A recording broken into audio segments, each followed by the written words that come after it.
It's been a long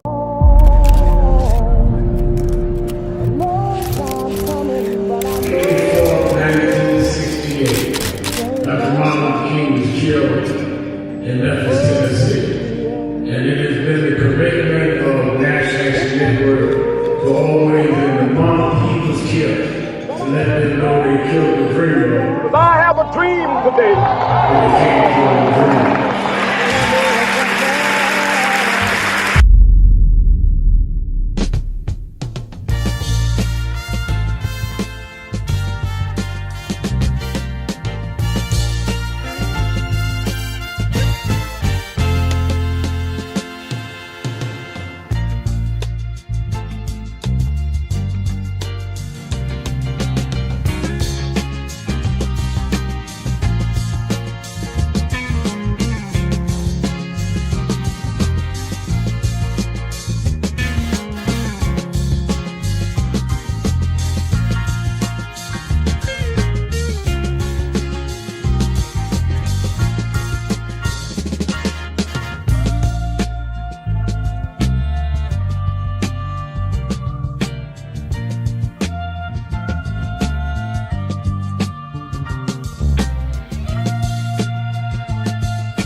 Some of you forget where you come from and forget how you got there and act like you got there because you were qualified or that you had a good resume.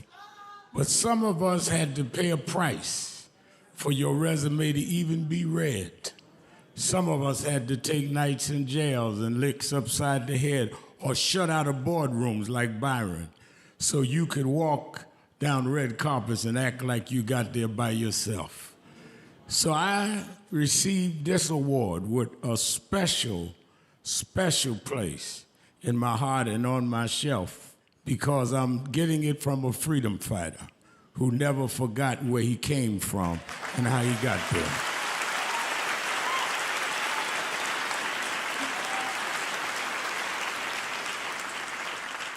Yes, we've come a long way. We've had now a black president and now a black vice president. But we still can get shot down and have to march to get a case in court. We still can get shut out of boardrooms. We're still doubly unemployed in a good economy. So we're gonna have to keep marching. And I thank not only my family, a mother that raised me by herself, but I thank that lady at the end of the march that knows she won't be on TV that night and knows her name will never be in the paper, but she believed in me enough to get at the end of the line and make me look good. Because Dr. King used to say, if you call a march and no one shows up, you just going for a walk. And I want to thank those that marched with me. 32 years ago, here in Los Angeles, we marched. And then many years later, with George Floyd and others, we're still marching. And I'm gonna keep marching, I'm gonna keep agitating, and I'm gonna keep going.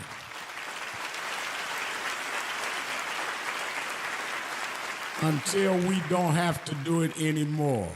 Eddie, known you a long time, Mariah, Chris and your kids. And I promise you this, the only thing that I really live for is I get up with this dream that every bigot, every racist, everyone in this country that hates will say, damn, he's up again. Yes, this is a day that we deal with policy. And one of the things that, another news item, I gave you 2 or 3 that are very troubling to me, but the other is that we did get a conviction yesterday, Southern Illinois, on the case of the former police officer shot and killed Sonia Massey.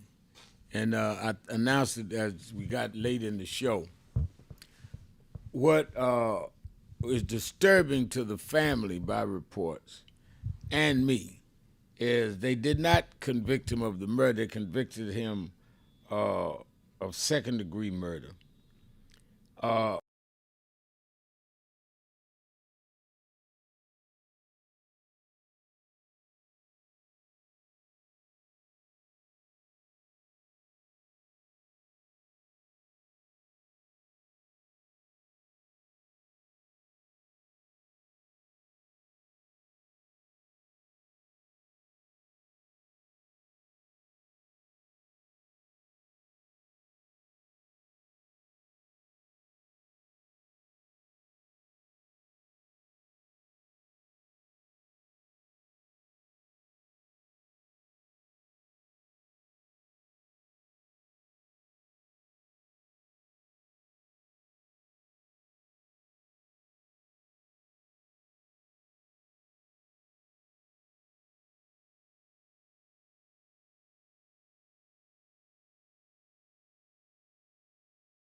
but you can talk about any of these issues.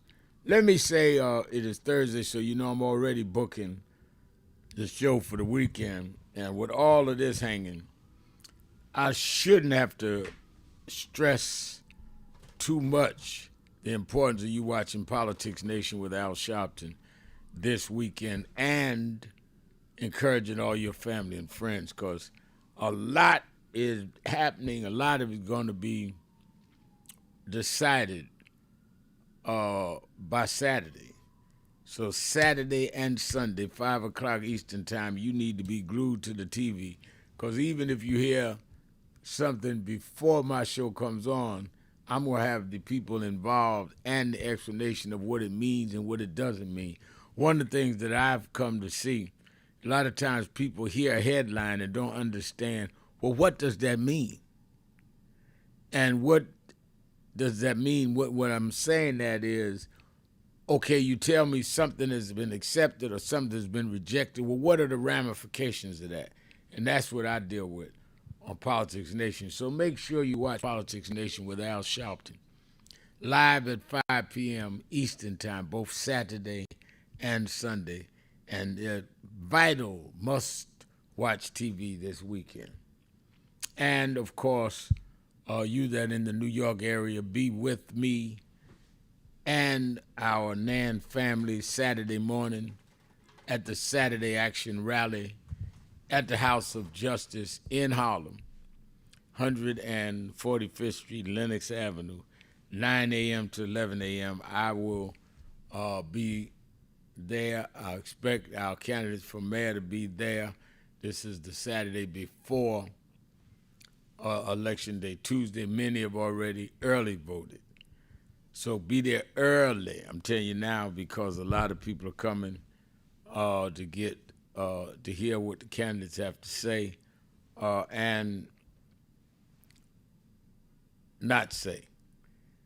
And, of course, what my message will be going into the vote.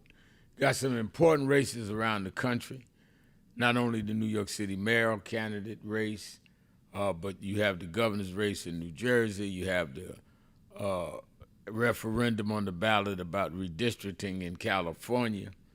Many all over the country, and I was dealing with our chapters who are getting ready for the races in their cities.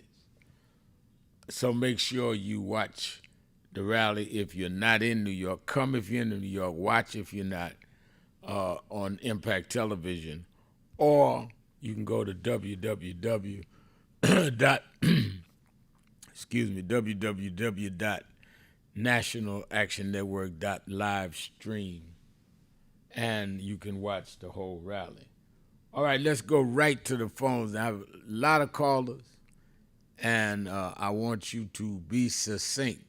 I don't like cutting people off, but I will today, because you've got to give people, you got to be conscious of other people's time. Some people call from their job. They cannot hold on to wait for you to tell me everything you got on your mind. So get to your 1 or 2 points and let me move on. Let's go to Linda in Philadelphia, Pennsylvania. Linda. Hello, Reverend Al. Hi. Reverend Al, Yes. how you doing? I'm doing well. How are you? I'm good, Reverend Al. And you know what, Reverend Al? I will feel better if the Democrats continue to fight. I want this hard line to stand. I don't want them caving in. And I want all voters to know there are consequences of elections. That's right. And that's what we got. And I want you to constantly repeat that to your listeners. There are consequences. During this presidential race, I kept hearing people tell me no difference between Trump and Harris. Everybody kept telling me no difference, no difference, no difference. They kept telling me government does not impact on their life. That's what they kept telling me, Reverend Al. Well, So now, Reverend Al, I'd love to hear what they got to tell you now. well, Reverend Al, that's why this is one of my few points that I'm telling to you, Reverend Al, is that because there are consequences, we must live with these consequences. Do not shortcut these consequences. No, I don't care about the federal workers trying to put pressure on the Democrats. Yes, I'm sorry those people are going to miss those food stamps. But what's my point, Reverend Al? You should have came out to vote. I could not agree with you more. We are living with the consequences of people that did not come out and vote. You're absolutely right. Let's and that's it. Thank you, Reverend Al. Thank you for your call. No, I think you're absolutely right. And I think that let me take my break. We'll be right back. More of you on the phones. Policy Day. Keeping it real. Sharpton. Be right back. But the fact of the matter is, Rosa Parks was not only the mother of the modern civil rights movement, she was the mother of this nation. Why would you say that, Sharpton? Because you called George Washington the father of the nation, but when he became father, we wasn't included in the nation. Women were not included in the nation. The first time we had a parent in this nation is when all of us was included, and Rosa Parks did that on December 1st, 1955.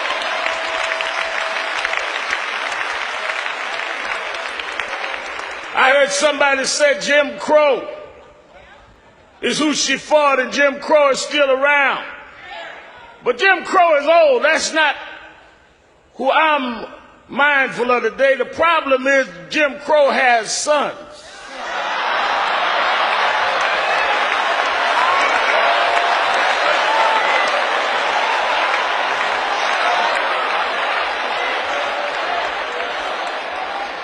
The one we got to battle is James Crow Jr. Esquire. He's a little more educated. He's a little slicker. He's a little more polished. But the results are the same. He doesn't put you in the back of the bus. He just puts referendums on the ballot to end affirmative action when you can't go to school. He doesn't call you a racial name. He just marginalizes your existence. He doesn't tell you that he's set against you. He sets up institutional racism, where you have a nation respond looking for weapons in Iraq that are not there, but can't see a hurricane in Louisiana that is there.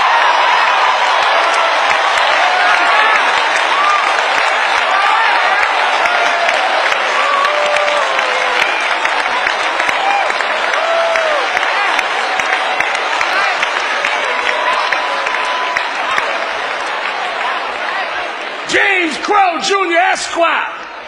That's who we got to fight. And if we are to win, if we are to really memorialize Rosa Parks, she would tell us to do in the generation of his son what she and Dr. King did to his daddy. They didn't talk a fight, they fought the fight. They didn't show up at funerals, they showed up on the picket line and the march line and the jailhouse. It amazes me that we sit there acting like we don't have work to do. And that many of us in our own community are mocking her memory. They formed a movement when they had none of what we got. You realize that Dr. King and Dr. Abernathy and them formed a boycott after Rosa Parks, where people stayed off the bus for a year, went to rallies every night, and they never had email, never had a cell phone, never could go online. Here you got 2 cell phones in your pocket, emails, computers at the house, and can't even get a block association meeting together.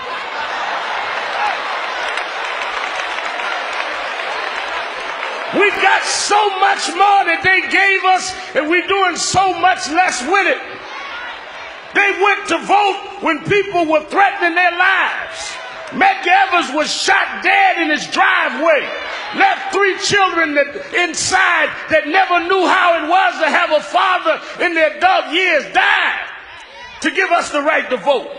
Pregnant women marched through the streets of Birmingham. They sick police dogs on them to give us the right to vote. 4 little girls bombed in a church in Birmingham, Alabama to give us the right to vote. And here you are 40 years later in Detroit, Michigan.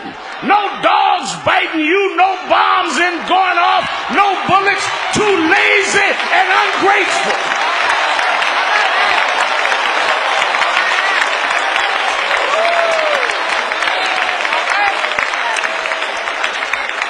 Making mockery of her memory. Making mockery of her memory. Nobody should have to beg you to vote. Nobody should have to beg you to stand up and protect the rights that they died and suffered to give us. You can't take care of one thing on the ballot in Michigan when they had to change the laws of all 50 states. You complaining about one referendum when they did a whole revolution and never fired one shot. And then you turn it around on each other. Why do I want my daughters to visit that stone? Because I want them to know black women are not hoes.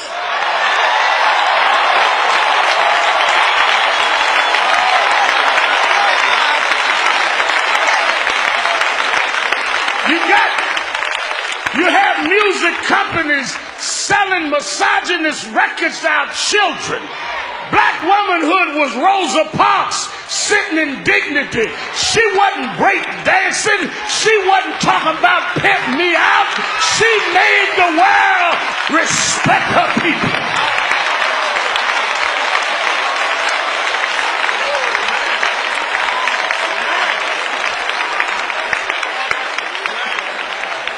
So I want to thank Reverend Jackson and Mrs. Jackson and others that taught us a little younger who Rosa was, and we got to pass that on. Now, I want to challenge everybody here today that when we leave here, you ought to make a Rosa resolution. You ought to make one commitment in her name to yourself. That you're going to either join some organization or you're going to stand for some policy. You ought to make a Rosa resolution. You ought to resolve that you're going to do something that'll make a difference because we're here because she made a difference. Most people come and go and we never come to say goodbye because their hellos didn't mean anything to us. But we're here because she touched every one of us. And we need to make a Rosa resolution. I said to some of the young rappers the other day talking to me about, well, you get on us about calling women out their names. I said you need to come and know the story of a dignified woman. They make the excuse, Mayor Kilpatrick said, well, you know, we love Aretha and that generation, but we just kick it like we see it. We just mirrors that reflect what we see. But there's something strange about that. I use a mirror every morning. But I don't get up out the bed, hair all over my head, sleep around my eyes, slobber around my mouth, walk outside talking about I'm going to keep it real. Mirrors are not only to reflect what you see, mirrors are to correct what you see.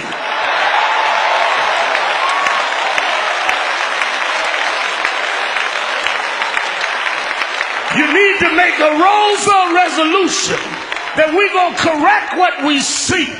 We're going to keep the fight going. And we're going to have James Crow Jr. Esquire know that we are the children of those that change the world. My 1-877-532-5797. Let's go right back to our phone lines. Let me go to Tony in Portland, Oregon. Tony, you're keeping it real with Al Sharpton. Reverend Al, I appreciate the work you have done and going to continue to do for all the people. Thank you. I just want to say something. in regards to our voting and process, policy month. I was looking at something. It said the active contract as of early 2025, 52 of them government contracts, went to Elon Musk. Additional 11.8 billion total. The majority of his contracts and his funding comes from NASA, Department of Defense. My question is, will we have somebody watching the satellites, the AIs, as these people go in and vote? I think that I put it this way because I don't want to say something that interferes with some people that are monitoring that. I will say that it is being monitored. Absolutely. Appreciate it. My question at you. Have a blessed day. Same Appreciate to you. Thank you for your call. And his concerns are very important, and I do know serious people that are looking into that. Very serious people. Let's go to Germany to Brother Rick. Rick, you're keeping it real with Al Sharpton. Good day, Brother Sharpton. Good day. I just got two topics I wanted to comment on. One, Kathy Hochul, the governor of New York State. I think she should not just beg the public alone to put pressure on Trump and the U.S. Federal House of Representatives and Senate, but any group of united governors across America can come together and put pressure on Trump and the federal Congress. Second, on the government shutdown, I think Trump wants to provoke the poor to riot all across America. I have been telling Word Radio AM 900 in Philly that civil war was coming and famine was coming. White people have shot at Trump, and a white person has shot and killed Charlie Kirk. I would say to your audience, if you think it's time to relax with music and sports on TV, please think again. Make peace with your family. Hold on to your job. Get some health focus. Young people, stay in school and spend some money on books. And young people, for God's sake, get involved with the vote. I'm done, brother man. All right, thank you for your call. I think that in answer to your point about the governors, I think that there has been a coming together of governors that is making a stand and putting pressure on the Congress and the Senate, as well as attorney generals, state attorney generals across the country, Democratic mostly, have gone into court about this. So I think it is, yes, she being Hochul, to your point, Rick, and other governors should be together. They are doing that. And I think the state attorney generals are trying to fight. But you're right, we need to do our part as well. Let's, on our message board, I see Michelle Cooks says, indeed, 4 years is a long time to wait for things to get better. Can you imagine having to endure the same bondage, trials, and tribulations for 400 plus years like we and the generations before us? Yeah, little tap on the shoulder there, Michelle. Yeah, they endured a lot more than 4 years. And they kept fighting 400 years. 400 years in bondage. Total bondage, 246 years, then 100 years of Jim Crow, and they never stopped fighting, and we complain about 3.5 more years. We need to be giving that man a fit, in my opinion. Norman Clement says, we are in an civil war, admin civil war. I think that is exactly where they're trying to bring it. They're trying to, in my opinion, Norman, bring us back to pre-civil rights legislation days. That's what the end of DEI is. That's why they're questioning Section 2 of the Voting Rights Act. They want to nullify all of that. If you get rid of the Civil Rights Act of 64 with ending discrimination, which they call an ending DEI, but that's what it is, in my opinion. And if you get rid of Section 2 of the Voting Rights Act, which is protections of right to vote and make sure that we have proportionate representation, you get rid of those two, you've gotten rid of the bedrock of the civil rights movement of the 60s.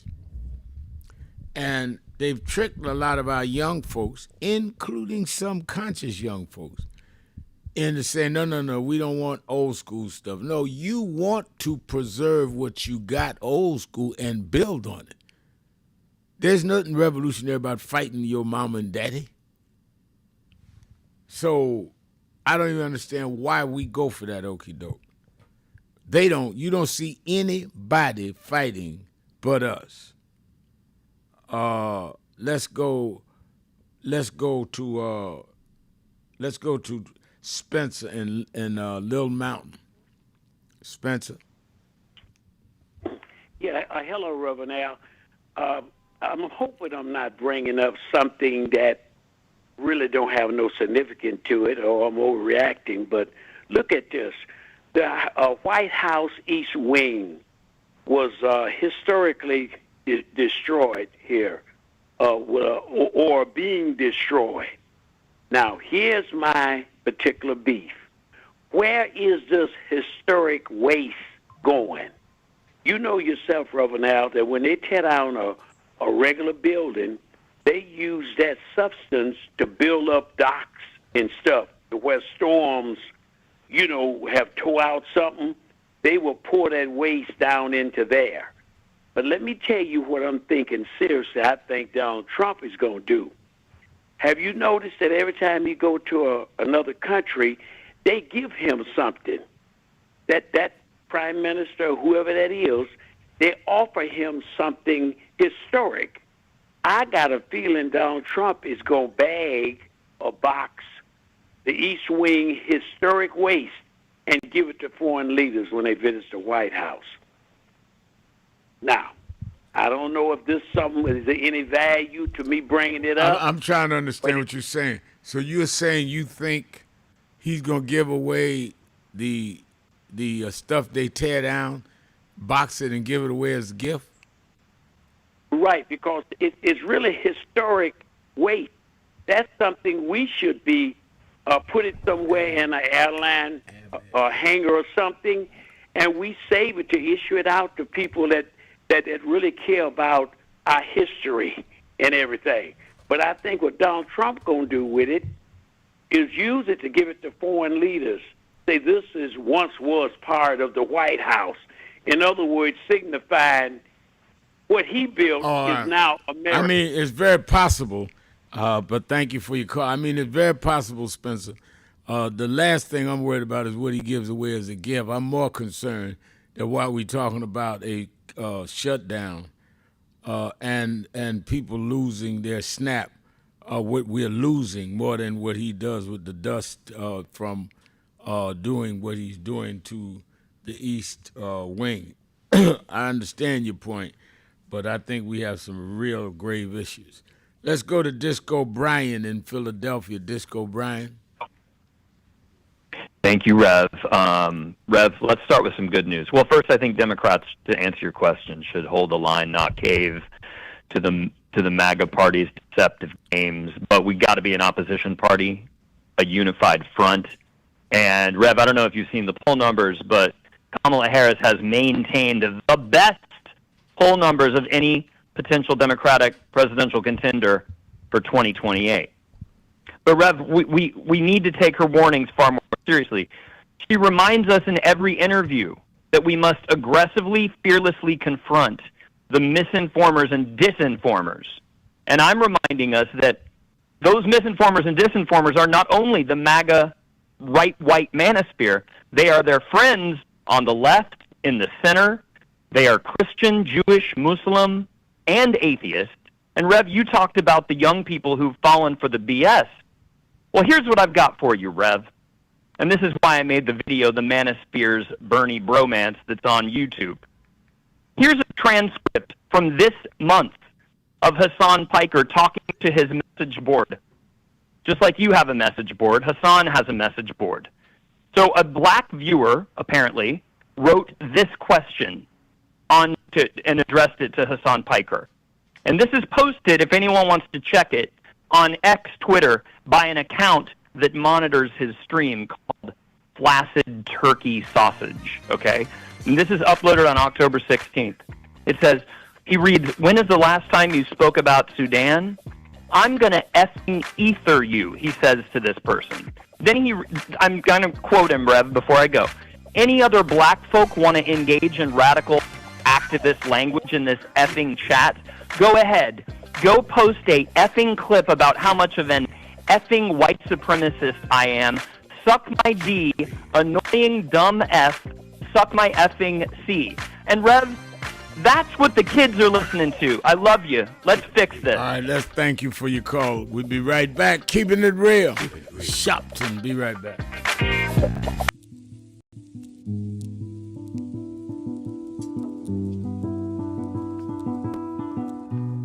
I had a thought this morning that I want to share with you about mentorship. I am able to do a lot of what I do because I had great mentors. But there are correct ways and incorrect ways to mentor people, in my opinion. I was mentored as a boy preacher by Bishop F.D. Washington, one of the great Pentecostal preachers of his time. Then Reverend William Jones, who became my pastor after Bishop Washington died, who was unquestionably in the top 5 black church ministers, theologians. Reverend Jesse Jackson, who I started my activism under his leadership, he and Reverend Jones. And I learned politics directly as a youth director from Shirley Chisholm. So even though I didn't finish college, I had the most unique education in the world from being exposed to giants. But the one thing I learned is as I grew older and people started coming younger than me and wanted me to teach and mentor them, the magic of the mentors I had is they did not want me to be their clone. They wanted me to learn things from them and use my own gifts and talent in my own unique way and let me do things on my own, because they knew that if I flopped in some things, it would teach me for the other things. They'll come and help me once I was down, but they were not going to have me avoid being down. And they were not going to impose themselves on me. Why am I saying that? Because too many mentors want clones, and too many mentees want their mentors to put them on a pedestal. Oh, so-and-so didn't do this for me. Oh, so-and-so didn't open doors for me. If they got to open doors for you, it may mean that they knew you weren't ready to go through those doors. Their job is to prepare you. Your job is to develop your own skills, your own unique ways. And I don't care if it's my daughters, who both have come into their own, or anyone else. I'm not a talent agent. I did not form National Action Network to give people their step up. I formed it to fight for justice for everybody. If talented people get in, it's my job to invest and give them a platform. It's their job to get on the platform and perform and show their ability. Sitting with me today in the office as I talk about is one of my mentees, Reverend Stephen Marshall. Now, Stephen, you just came around us when you were how old? 11 years old. 11 years old. You just turned 40 and now you're called to the ministry? Yes, sir. And what do you do in National Action Network? I formulate policies, lead in various regions, but most importantly, I senior advisor to you on all things from social justice strategies, politics, intergovernmental affairs, you name it, community organizing, all of that stuff. And I could go through scores of others. My daughter started Huddle. They got Huddles now, which is for young people to meet once a week all over the country. I just saw the video from the Las Vegas National Action Network chapter. Now, when you decided to preach, did I ever tell you to become a preacher? Not one time. Who called you to preach? The Lord. All right. And did I say go to this school or that school? No, sir. Did I open this door, that door? Did I tell you be ready when the doors open? Always be ready and prepared. And that's what I'm saying. Get you some young people than you that you can help along the way. But don't be their talent agent. Their talent must speak for themselves. And anybody that grumbles with you about so-and-so didn't do something for them, maybe it's because they didn't feel you were ready, or that they felt if they did it, you wouldn't do it on your own. But we all don't live forever. I want the next generation to speak of me, of National Action Network, and others, the way I speak of Reverend Jones and Bishop Washington and Shirley Chisholm and Reverend Jackson. But I just don't want young people to feel that somebody ought to give them the reins of leadership or give them the reins of business or whatever it is you're in. You need to learn from their journey, get the pearls of wisdom from them, but don't have them do for you, because then it means you can't do it for yourself.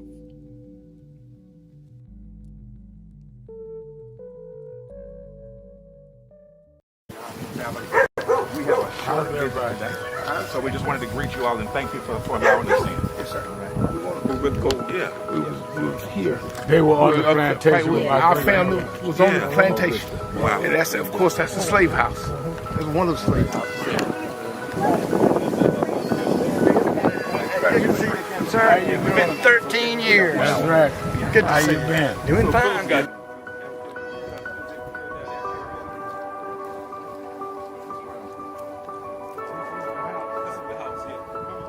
Right. Last time. And we, Alexander Sharpton.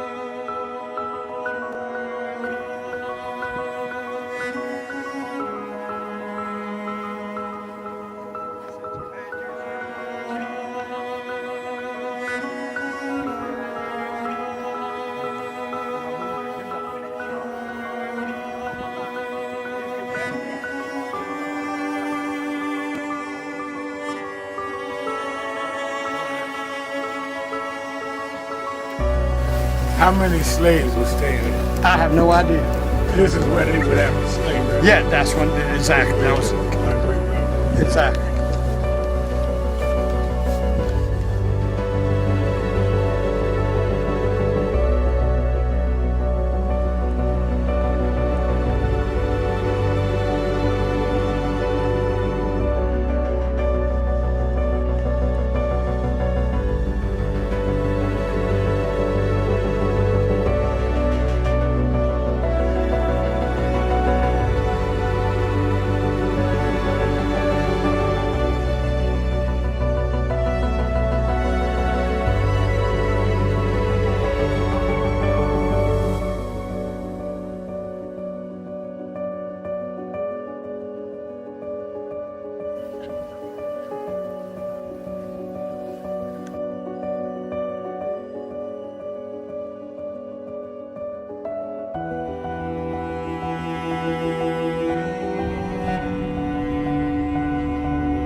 The two people that most influenced my life are from South Carolina, James and Jesse.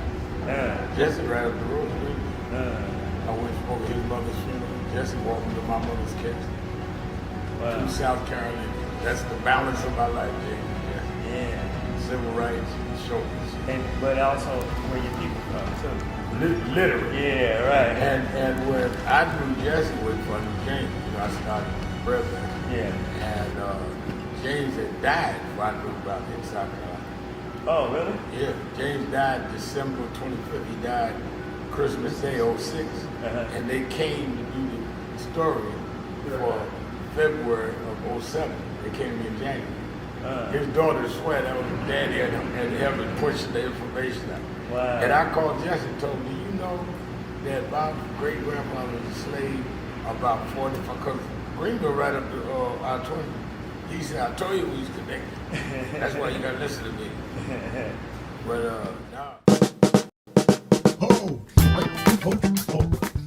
do I seem excited? I am excited because this Saturday, the National Action Network Saturday Action Rally starts live on WBLS 107.5 FM in New York. We're going to expand. Every Saturday morning, we're live on WBLS 107.5 from 10 a.m. to 11. You hear the message. You'll feel the energy. You'll be involved. You won't be sitting around talking about, oh my God, look at what's happening. You'll be involved in dealing with what's happening. I'm excited, and you should be excited to turn on WBLS 10 a.m. every Saturday morning. I have a message for you, and if you want to, you can come to the House of Justice and be there live, 145th Street and Lenox Avenue. We kick off at 9, and we don't stop until we deal with getting our people energized.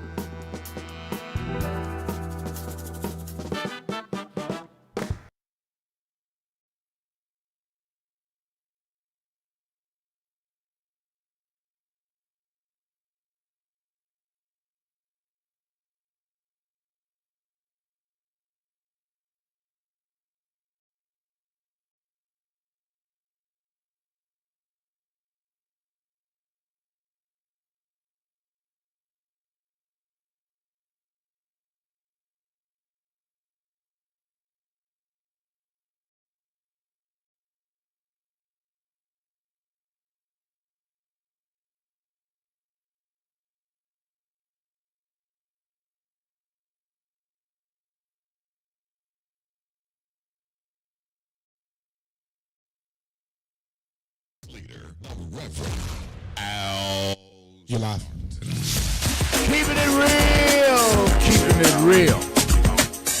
I am your host, Reverend Al Sharpton, 1-877-532-5797, and certainly I'm working on Politics Nation guests this weekend, and I'm breaking through with some real heavy hitters. Make sure you watch Politics Nation with Al Sharpton live at 5 p.m. Eastern Time on MSNBC with all that is going on and that is pending on the first, which is Saturday. You need to be up to the minute. Watch both nights, Saturday and Sunday.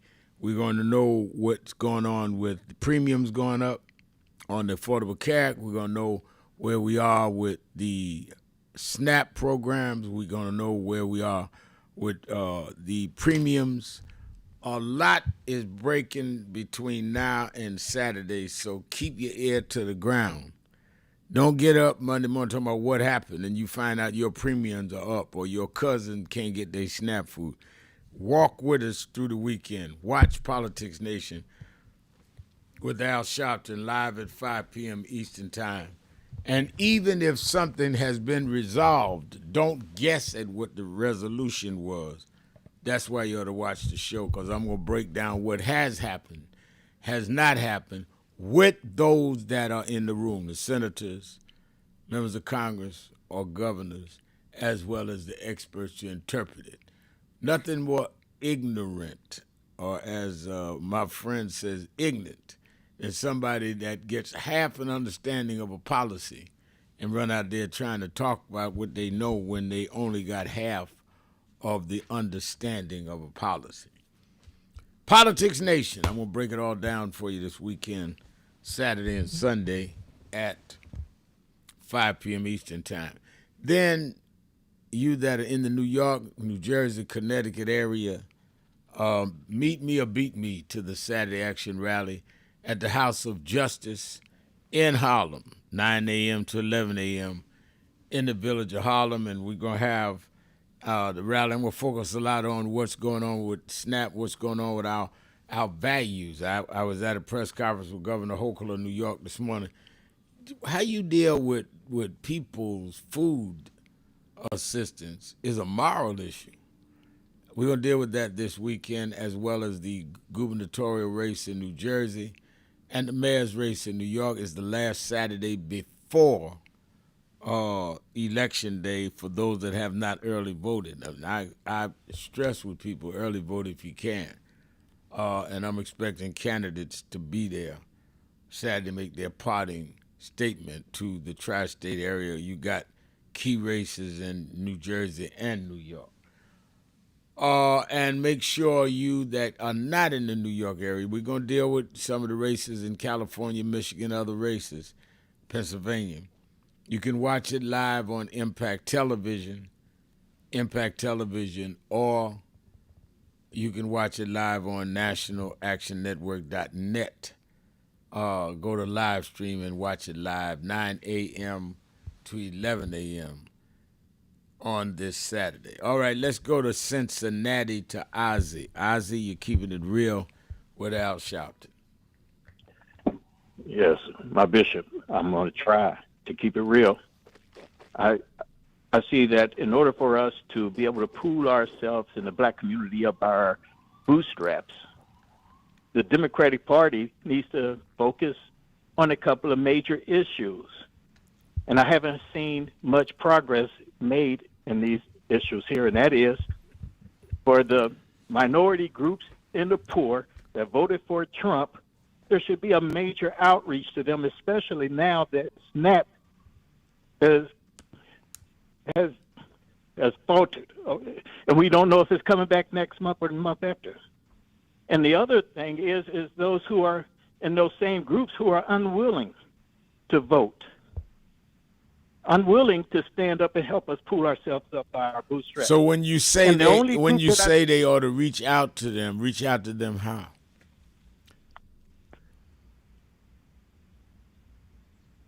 Hello. First, yes, sir. I'm here. Reach out to them how? Well, we do have radio. We have billboards. We have the all mothers, and we depend on the black women's vote. Normally go to school, they go to the doctor, they go to prenatal care. There's places where we go, the Democratic Party resists going and talking to our people. We need to reach them, because they're not trying to reach. I asked you, how do we reach them? Radio, they all over radio. Democrats all over radio, and they all over a lot of. I mean, I don't know how we distinguish the minorities and the blacks that voted for Trump from the others. I think they've got to cast a broad net and hope that some of them are in. I'm on radio 7 days a week, and maybe I'll get one or two Trump supporters that call. I don't know what else. I think sometimes we say things and don't think of the practical application. If I were to tell the new chairman of the Democratic Party, you need to reach out for the black minorities that was with Trump, he'd ask me, how should I do that, Rev Mal? You on the radio every day. You got 2 million people on Instagram. How do I do that? And that's what I'm asking you. Sir, I just put forth 3 means of getting to the people. And, you stumped me with that question. But I do say this, that it is possible to reach out to those people. Now, I can't tell you how to do it except for to go to where they're at and get with them where they're at, and in order to encourage them to get to where the Democratic Party is at. But one of the most important things that needs to be done is for the Democratic Party to get to where they're at, not only physically, but when it comes to political understanding of what's happening in the poor communities as well. The person you just mentioned, the head of the Democratic Party from, I believe, Wisconsin, one of his main goals was to see how much money he could raise for the Democratic Party. Yeah. And that is not the issue that we're having in black communities. How much money? I think, Ozzy, that okay. Thank you for your call. I disagree with you. I think he's got to reach the people. He's got to get down to grassroots, and he's got to raise money to do it. He can't go down there and not be able to fund those people in those local communities. And I think when you see the kind of money the Republicans have against them, they cannot go in a community, sell their policies, which they should, and then not leave people there that will have the resources to deliver that community. And the only way he's going to do that, he's got to raise the resources. Now, I don't know the guy that well. I met Ken Martin. He came to the National Action Network Convention. I don't know him, and I don't know what his intention is. I'm not defending him because I know him. I'm just saying practically. It's like I raise money for National Action Network. I cannot pay the payroll if I don't raise the money. Happiness Donuts is saying, Rev warned y'all in advance. keep it real when calling in. We don't have time today, America. Come correct, y'all. Keep it real. Well, happiness, I take anybody's call. I want everybody to express themselves, but I'm also telling them I'm going to respond because I think everybody, and I happen to know Ozzy, they have the best of intentions. But sometimes I say, wait a minute, you got to think that out because I don't know how we do that. And I think that's the way we've got to be honest with each other. That's why I call it keeping it real. And Trisha's got a good point on our message, but she said we can't do anything if the people's algorithms are trash, garbage in, garbage out. Trisha's right. I mean, we're up against a different kind of dynamic with this social media and the algorithms and trolling and trolls and all of that. And you got to have people. I remember people last night that understand the new mechanisms of how they use social media and how they can use TikTok and all to undermine things. So you need to have the cable news stations like I'm on MSNBC, and you need to have TikTok, and you need to be able to deal with algorithms all at the same time, which is why you need the resources, because you need younger people or some older that understand the social media and the algorithms that know what to do. But you're going to have to pay them. You can't go to a college campus and say, young man, I want you to help me save the country. I need you. You're an expert in this. Fine, but I need you to volunteer. They're not going to do that. They're not going to do that. Let's go to Q. Let's take a break. Let's take a break. Take a break. I'll be right back. Coming to you, Q, in Philadelphia, Pennsylvania. Keeping it real. Sharpton. Be right back. So it's become almost an unhealthy habit how much I'm listening to Keep It Real, because it is the realest thing on the air anywhere, whether it be online or whether it be on the radio or wherever it's coming into you from, because there's no one of Rev's importance and caliber who is as dominant a media figure as he is, who allows people to speak at length, and who he treats with equal respect and admiration with every call, whether he agrees with you or not. And I'm not going to throw shade at anybody, but there are a lot of people with big platforms like the Rev has who are afraid to talk to the people and who are afraid that the people will keep it real with them. And he never shies away from anything any of us want to talk to him about. And he doesn't shut you up. It's not a soundbite, it's a conversation. So I would like people in media to learn from this man who is carrying MLK's torch. Don't be afraid of people. Listen to them, respect them, and stand in God and stand in truth. Thank you, Nan. Thank you, Rev. Thank you, everybody who puts this together and sends it out across the world, because we need much more of it. Bless you.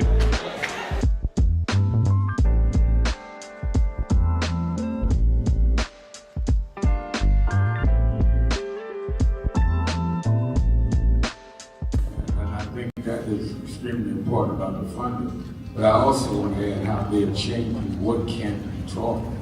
You have states outright saying you can't teach Black history and you can't teach certain other histories and the curriculum. You have this administration that is literally taking out exhibits from the Smithsonian. So we have not only an education problem in terms of resources, we have an education problem in terms of curriculum and what people are being taught. So I have one grandchild, 6-year-old. When he gets to high school, it may be just against the law for him to learn about certain parts of American history, which includes Blacks. We want to talk about slavery. We want to talk about the good side of America. Well, what does that mean? That's not history. Everything was not good. And I think that that is the threat that we've got to fight, which is why we've got to fight with the courts and the streets, because they're literally changing the textbooks as we go. As they do that, they change the opportunities, because then the fight against affirmative action is not having access to these institutions and telling these institutions, this whole fight around DEI, which they DEI, started at Harvard with a black woman president. Started with them saying you can't teach diversity in an Ivy League school like Harvard. It didn't start in Little Rock at the high school. This fight, this time, was Harvard. And they went from there on. And I think that we've got to have the same resistance. If they could fight in the 50s, the ACP would have been working together and deal with the question from Little Rock in terms of desegregation. Then we that are far more educated, far more economically secure personally, have no excuse in the age of what they did in Harvard not to be standing up back in this stuff.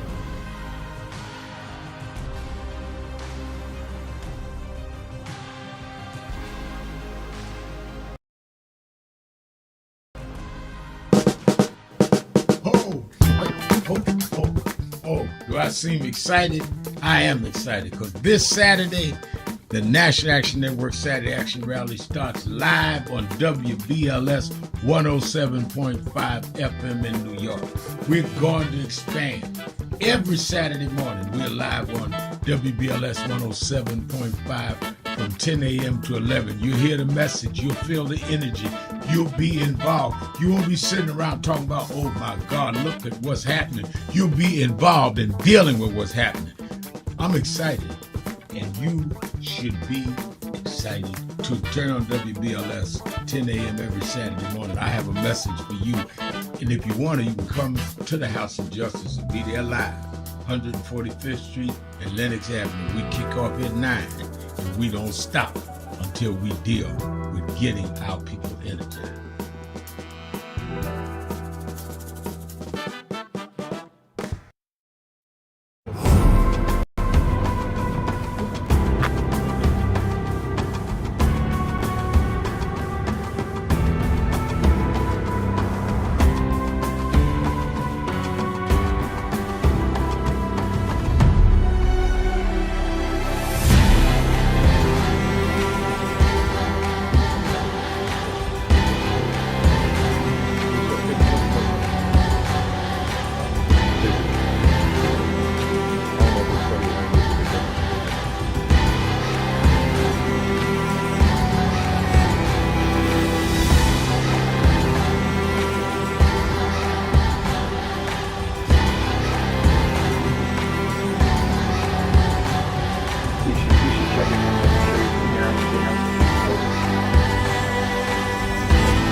Hello, New Orleans. Let me tell you straight. They did not think we could come and be here tonight. They cut budgets and advertising, but one black man, Rich Newton, said, I don't care. My families come together every 4th of July weekend, and essence will happen, because that's who we are. Give a big hand to Rich New Dennis for bringing us back.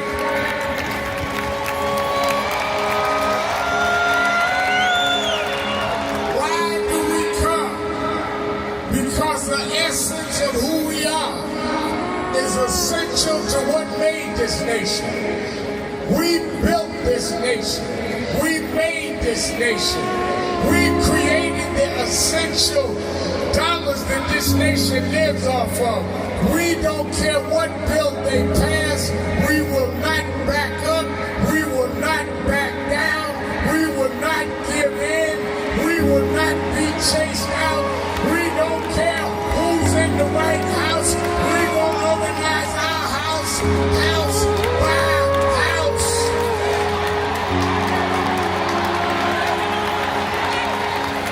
We came over the Middle Passage. We survived slavery. We survived Jim Crow. Don't you give up now. Don't you Stand up, black man.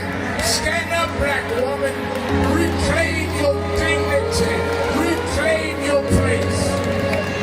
So we stand with the Black Global Black Economic Forum. We stand with Essence Magazine because that's who we are. So don't give in now. Yes, there's some rough days, but we've been through rougher days than this. Yes, Trump is a bad dude, but we beat badder dudes than Trump. So let's party with a purpose, because our rhythm and our music reminds us who we are. Because we can smile through our pain and organize for our gain. Let's stand up and let's celebrate who we are. Thank you, God bless you.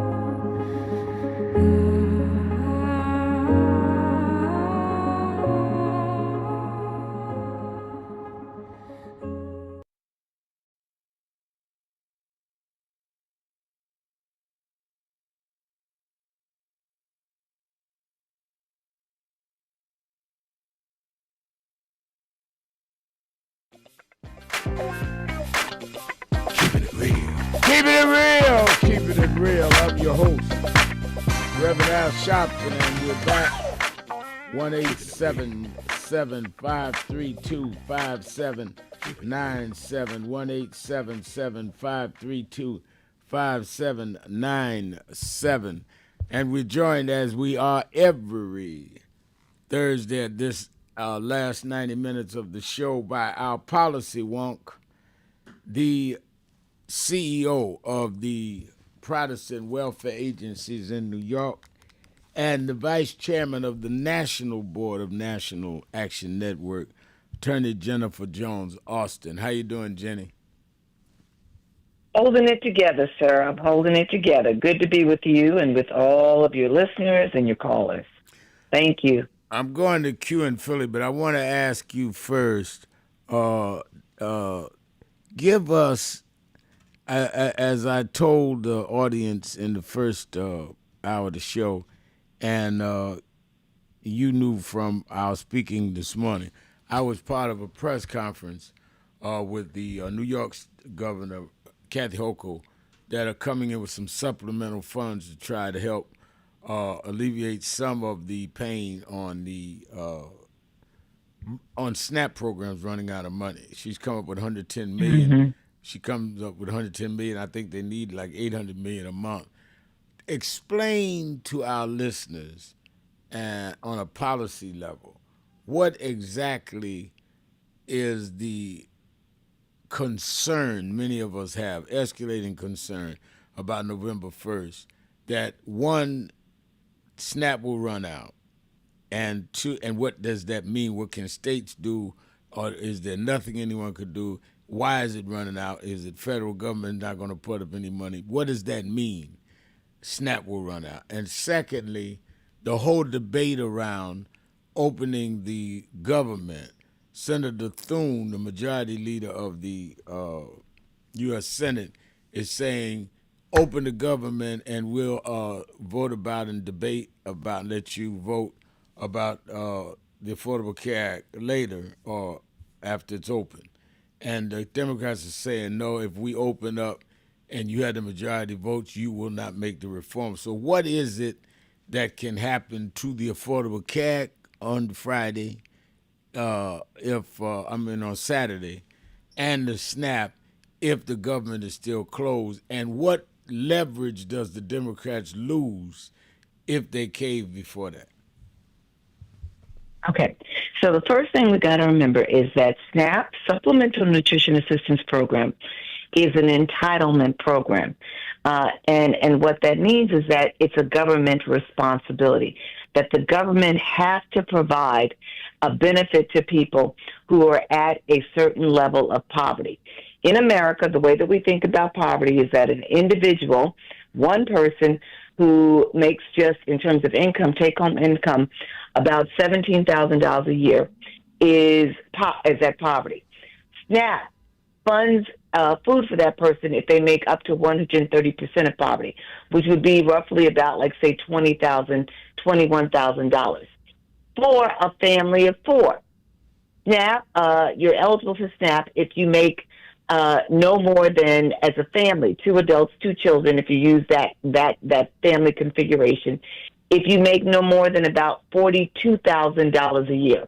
Here's the deal. 42 million people in America fall under that category in terms of how much money they have. They are disproportionately black and brown people, but with respect to the numbers, there are more whites who receive SNAP and are eligible for SNAP than there are black and brown people. But you got to remember, there's a smaller percentage of blacks in America to begin with. Right. And that's why we're disproportionately represented, but we're not the overwhelming number of people who receive SNAP. So it's an entitlement program, which means that it is an appropriation that is set to go, and it's funded by the federal government. Now, what you will see happen from state to state, is that sometimes they put in additional monies, and they will raise the eligibility level beyond 130% of poverty. So you might see, like in New York State, that our governor would take the eligibility level to 200% of poverty, which again, for a family of four, would be like $64,000 instead of the $40,000. Okay, but here's the deal. SNAP will run out because we don't have a budget right now.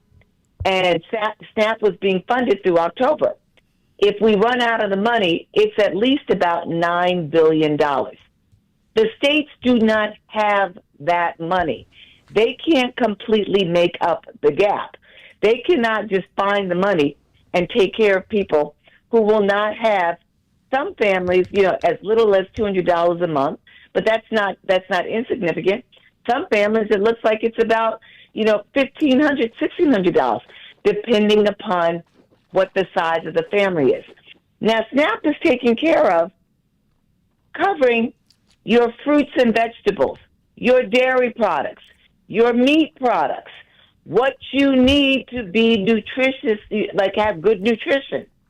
If people don't have that, people aren't going to eat. Right. They are going to go hungry.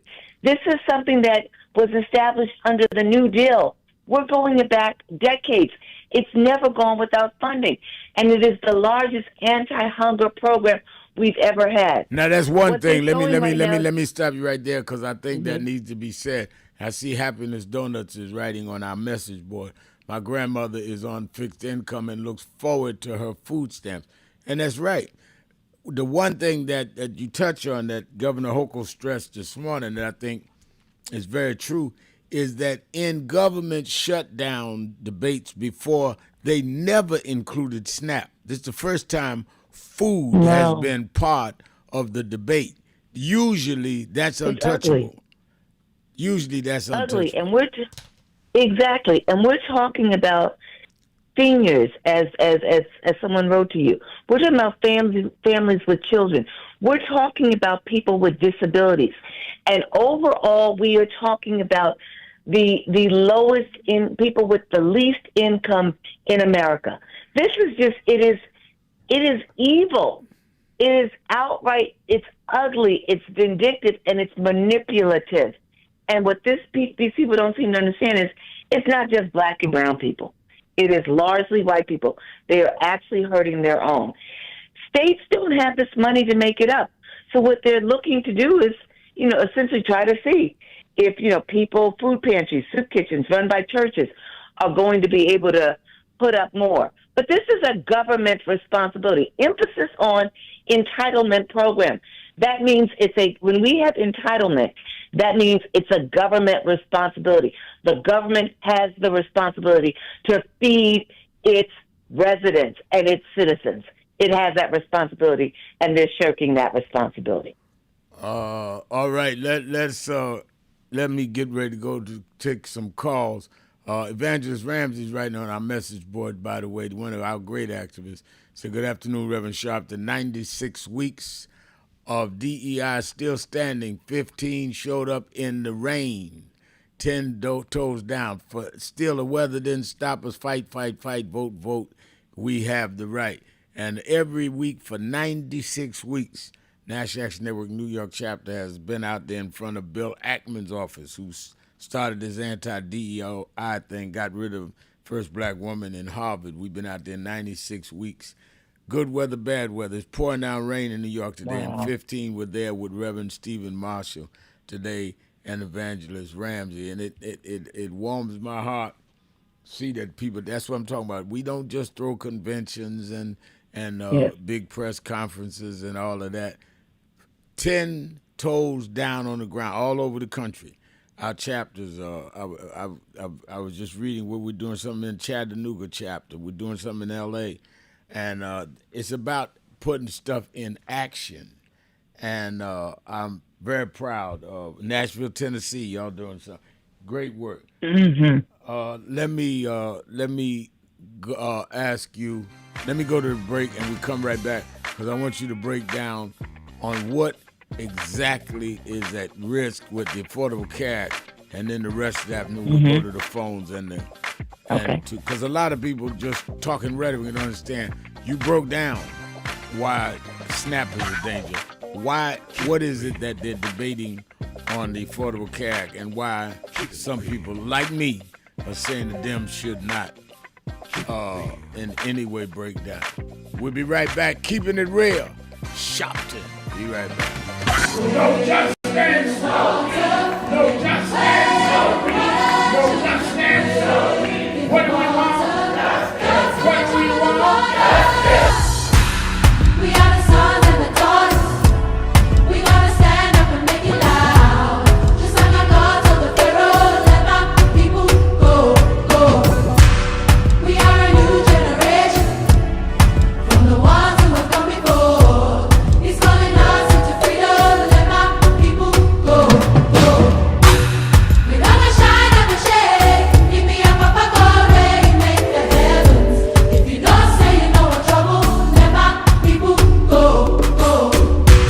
The blood, sweat, and the tears that we gathered through the years. If you don't say you know I'm trouble, let my people go, go. Wade in the water, we did wade in the water, children. 1, 2, 3, I got the feeling.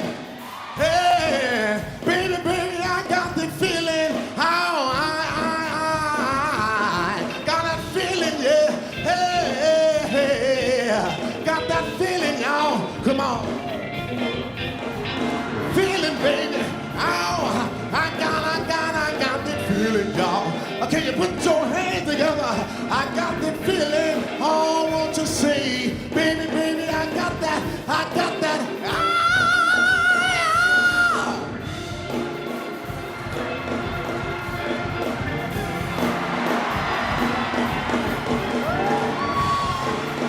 Baby, ow! Feeling, baby. Ow, hey, hey, baby, baby, baby, baby, baby, baby, baby, baby, baby. Come on, sing it out. Baby, baby, come on. Can't hear you. Hey, hey. I got that. Thank you so much. My name is True Osborne. Humbled and honored.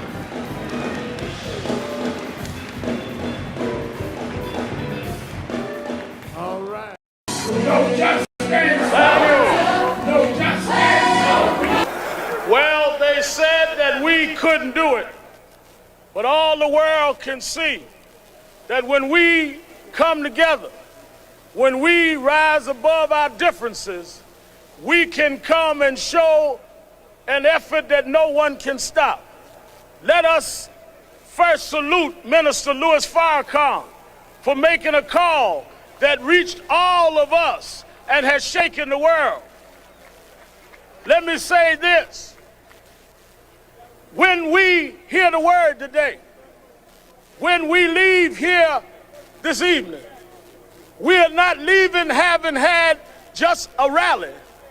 We're going home to do some work. You think you see a crowd now, wait till we go home and get our sisters. You think you've seen something now, wait till we go home and get our mothers. The political story of 94 was the angry white man voted in a new Congress. Well, get ready, America, for the story of 96, when the enlightened black man brings in a new Congress.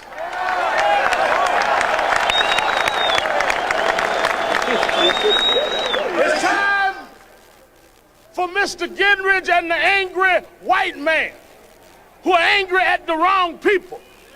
We are doubly unemployed. Why are you angry at us? Our icons are being demoralized. Why are you angry at us? So let the angry white man meet the enlightened black man that will join hands with other enlightened people and bring us another way. In 63, we had to march across the Red Sea, Reverend Wilson. Well, in 95, we are headed to the Jordan. We don't have to backtrack. We can go forward. And why are you so surprised we're here? Did you think that we would continue to watch our images put down? Look at what they did to people from Michael Jackson all the way across the board. That just because they were people of color were desecrated and demoralized. Well, now if we've learned, if we hold each other's hands, we can take care of our own Michael Jacksons. We can take care of our own young men. You see the brothers here, but what about the hundreds of thousands behind bars that couldn't come here? We got to stand up and free them too.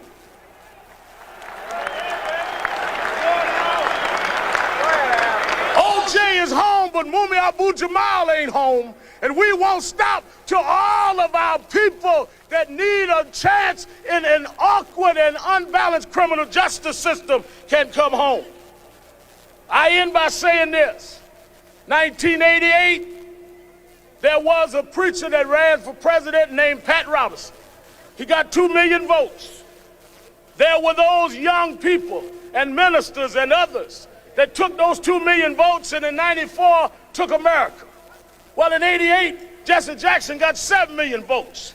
And his younger brothers and younger cousins can transform that with the energy given and mobilization given by Minister Farrakhan and others in leadership.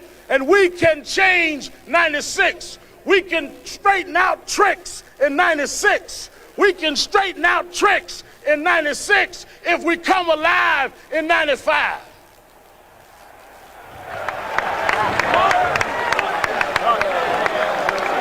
So we join the minister. We join black men and black women and our leaders all over America saying, stand up, black man. I know it's hard to stand when you've been shackled, but stand up, black man. I know it's hard to stand when you've been beaten and bruised, but stand up, black man. Let your children, let your daughters, let them all over the world see us stand up together. We all live on one block. We may have different houses, but it's all the same block. Elijah Muhammad's house is on that block. Martin Luther King's house is on that block. Malana Karanga's house is on that block. But let me tell you something, when you set the block on fire, I don't have time to look at other houses' videos. It's time for all of us to come out together and save the block of black folk in America. Some of us will stand up and fight. Some of us won't switch. Some of us won't buckle or bow. As James Brown said, some of us rather die on our feet than live on our knees. Thank you and God bless you. Keeping it real, I'm your host, Reverend Al Sharpton, and we're back. Attorney Jennifer Jones Austin is our co-host. Jenny, break down for me, and then I'm going to the phones.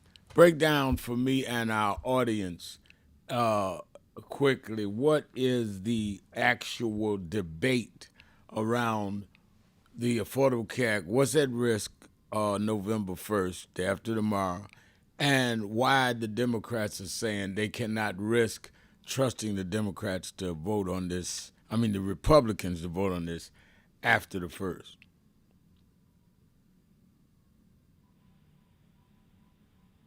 Is Jenny there? I'm right here, sir. Can you hear me? Yeah, I hear you now.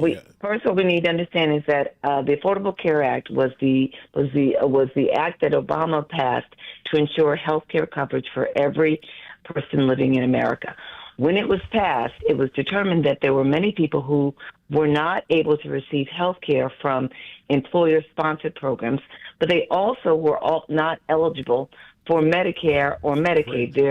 Their take-home money may have been more than the Medicaid and Medicare eligibility thresholds. So what happened was people were... Your call screen is updated, sir. The network of healthcare insurance trying to get... Your call screen is updated. I got it. Providers, but they couldn't afford it. So what was put in place were these subsidies. And the subsidies allowed for you, if you were somebody who had a household income between 100% and 400% of poverty. So let's go back to what I was talking about a short while ago. For an individual, if you were making anywhere between $16,000 at 100% of poverty and $64,000 at 400% of poverty, but you didn't have access to a private employer's health insurance and you weren't eligible for Medicaid or Medicare, you could get a tax subsidy to offset the cost of your health insurance. Family of four, making as much as two adults making as much as $125,000, $130,000. If you did not have access to private health insurance, but you were way beyond eligibility for Medicaid and Medicare, you could get an Affordable Care subsidy to offset the cost, and it came by way of credits.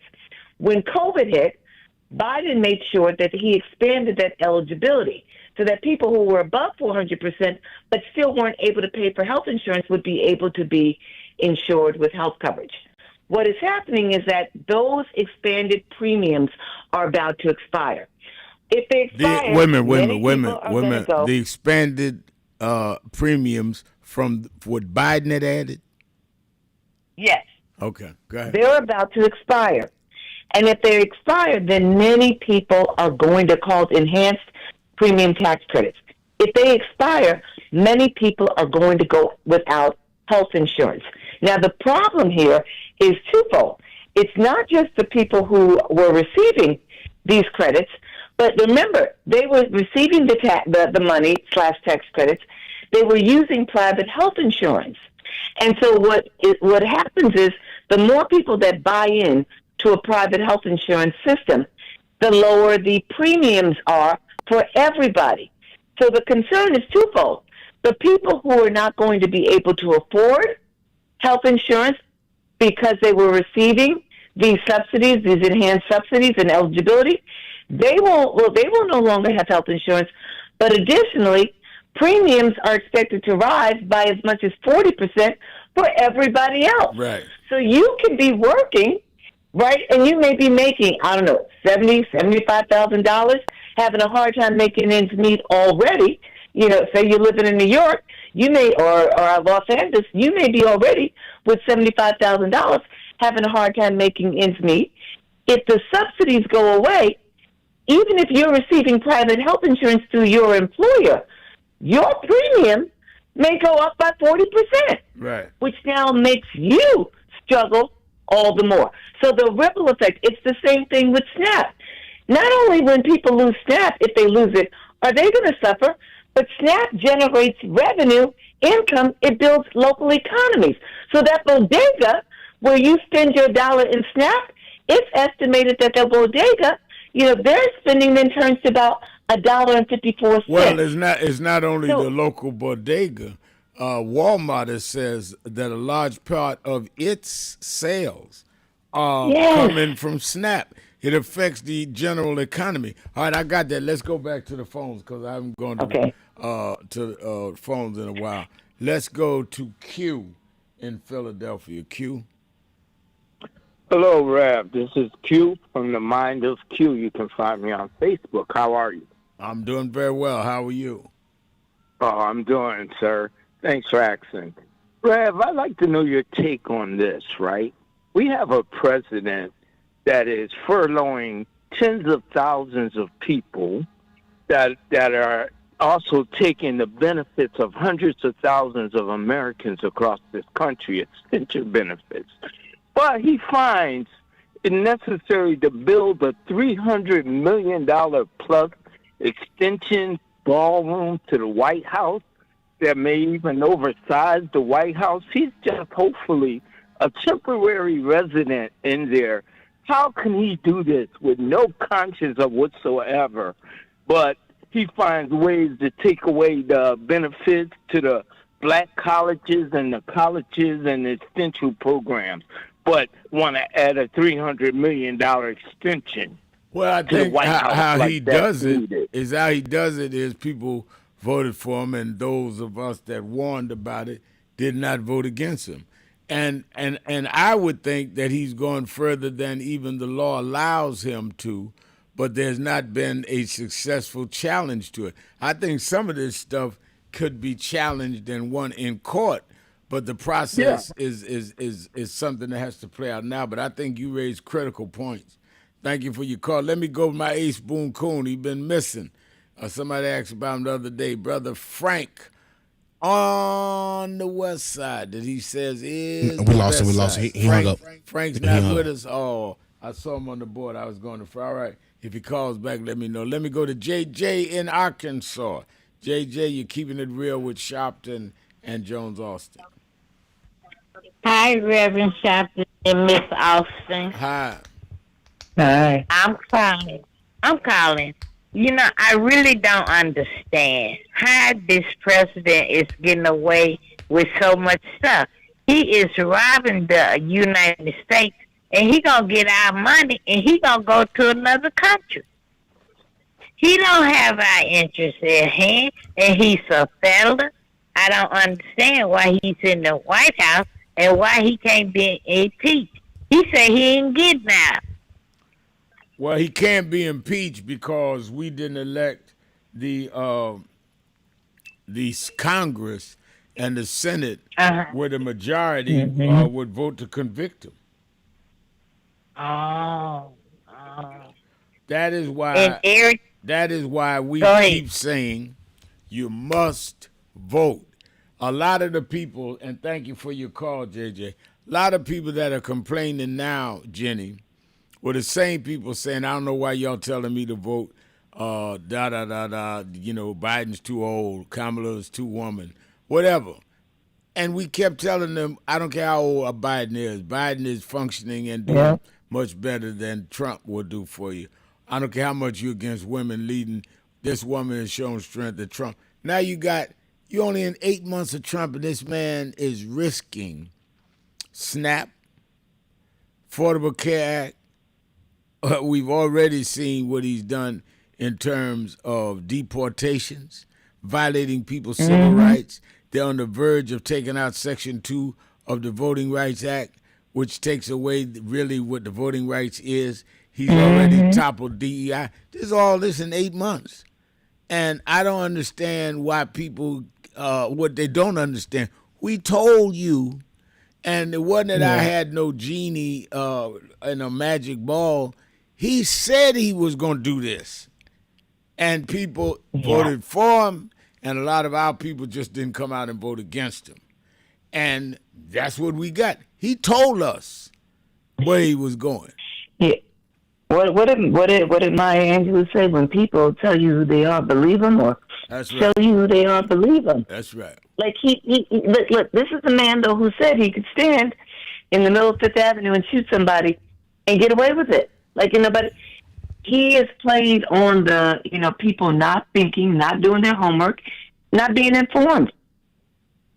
And a lot of us are suffering our lack of action, our misguided action. Yeah, now, at the same time, that does not mean we should be quiet, but it means that we should understand what happened. Frederick McLeod is saying, Reverend Al, 2 questions. If this stalemate goes beyond November 1st, will SNAP benefits be retroactive? If health care premiums rise, will adjustments be made to reimburse for overpayments? And that I think is going to be sketchy. One, it's according to if the Senate or the Congress, if you have a majority of Democrats that would vote for reimbursements or vote to deal with the questions of health insurance. But the crowd you got now with Mike Johnson as the Speaker and Thune as the majority leader, I doubt that they would do anything retroactive. Because if they had that kind of morality and impulse, they would not let it go over the cliff in the first place. That's right. That's right. And you also got to remember, they're still trying to find the money to pay for their tax cuts for the rich. Right. So, this gives them a nice little bit of money to add to it. And they can't pay the tax cuts to the rich without taking some of this money out of other places. And what they've done to the Department of Education, there's a lot of things that they've done that we're not even dealing with the headlines. We're dealing with this because it comes right to everybody's household.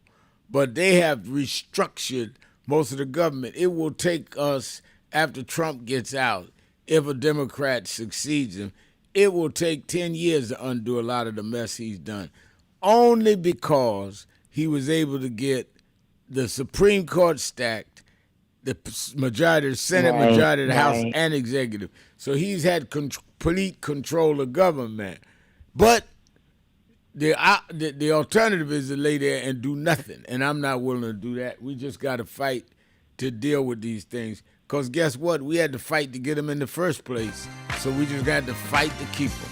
Let's take a break. That's right. Let's take a break. Be right back. Sharpton, Jones Austin, keeping it real. Be right back.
Keep the dream alive on Wall Street.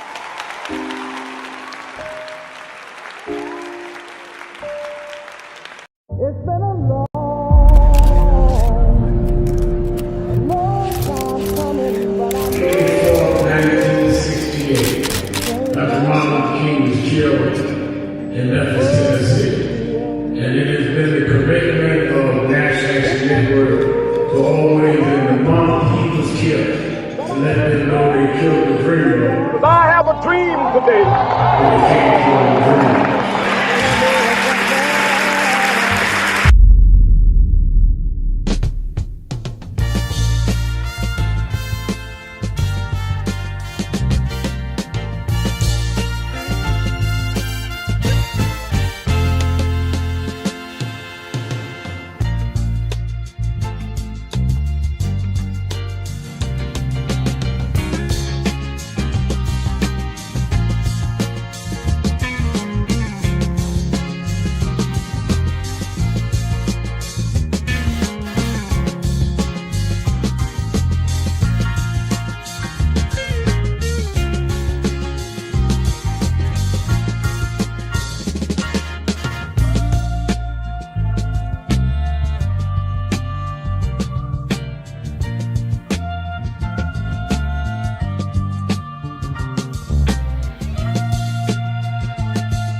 Some of you forget where you come from and forget how you got there and act like you got there because you were qualified or that you had a good resume.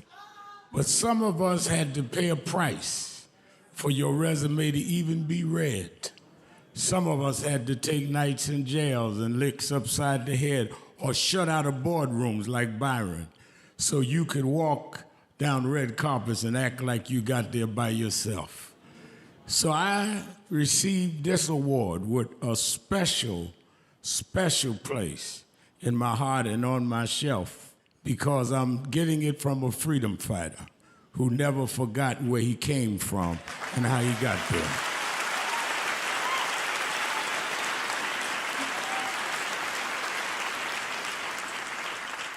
Yes, we've come a long way. We've had now a black president and now a black vice president, but we still can get shot down and have to march to get a case in court. We still can get shut out of boardrooms. We're still doubly unemployed in a good economy. So we're gonna have to keep marching. And I thank not only my family, a mother that raised me by herself, but I thank that lady at the end of the march that knows she won't be on TV that night and knows her name will never be in the paper, but she believed in me enough to get at the end of the line and make me look good. Because Dr. King used to say, if you call a march and no one shows up, you just going for a walk. And I want to thank those that marched with me. 32 years ago, here in Los Angeles, we marched. And then many years later, with George Floyd and others, we're still marching. And I'm gonna keep marching, I'm gonna keep agitating, and I'm gonna keep going.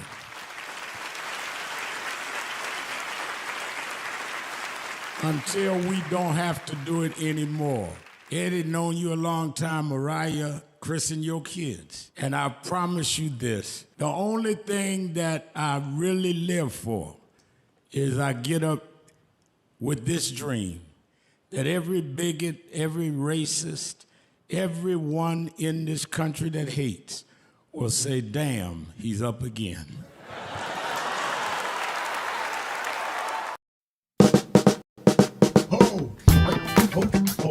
Oh, do I seem excited? I am excited because this Saturday, the National Action Network Saturday Action Rally starts live on WBLS 107.5 FM in New York. We're going to expand. Every Saturday morning, we're live on WBLS 107.5 from 10 a.m. to 11. You'll hear the message. You'll feel the energy. You'll be involved. You won't be sitting around talking about, oh my God, look at what's happening. You'll be involved in dealing with what's happening. I'm excited. And you should be excited too. Turn on WBLS 10 a.m. every Saturday morning. I have a message for you. And if you want to, you can come to the House of Justice and be there live. 145th Street and Lenox Avenue. We kick off at 9. And we don't stop until we deal with getting our people energized.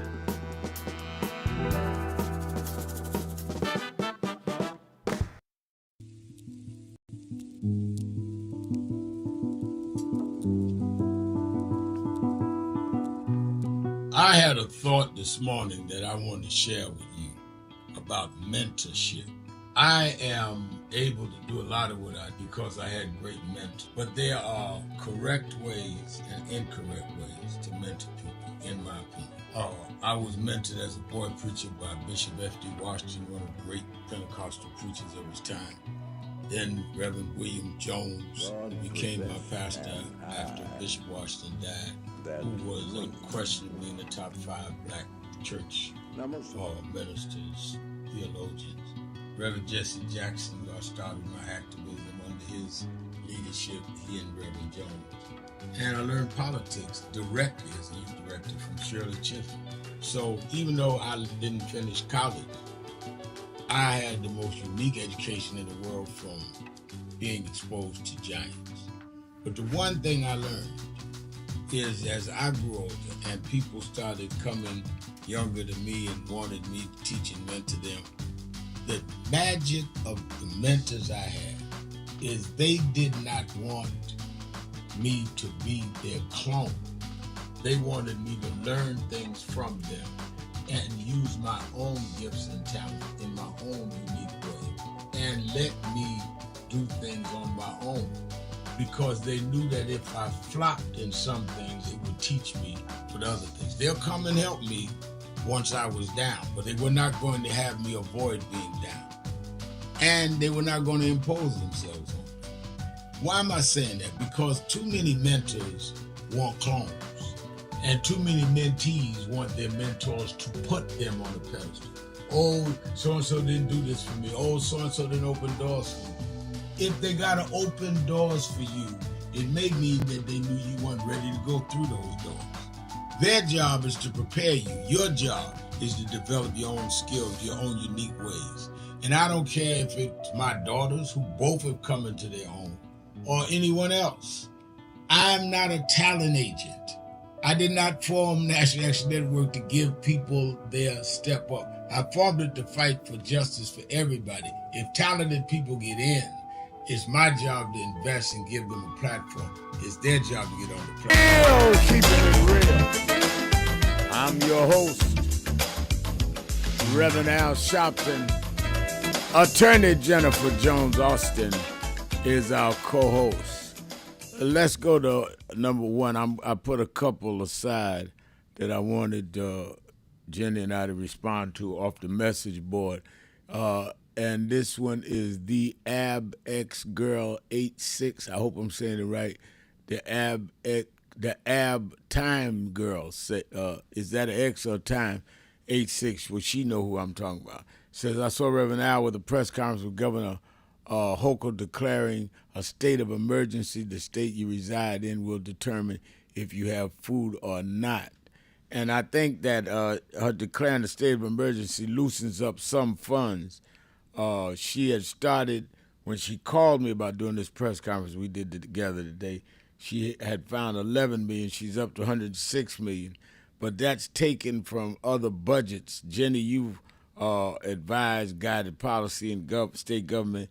That's taken from other budgets that may have had some discretionary funds and all. This is not the federal government living up to this obligation. You know, what we have to appreciate is that states are going to do their part, trying to make sure that Americans don't go hungry. But, I'm trying to get the process right, because I'm not clear. Right.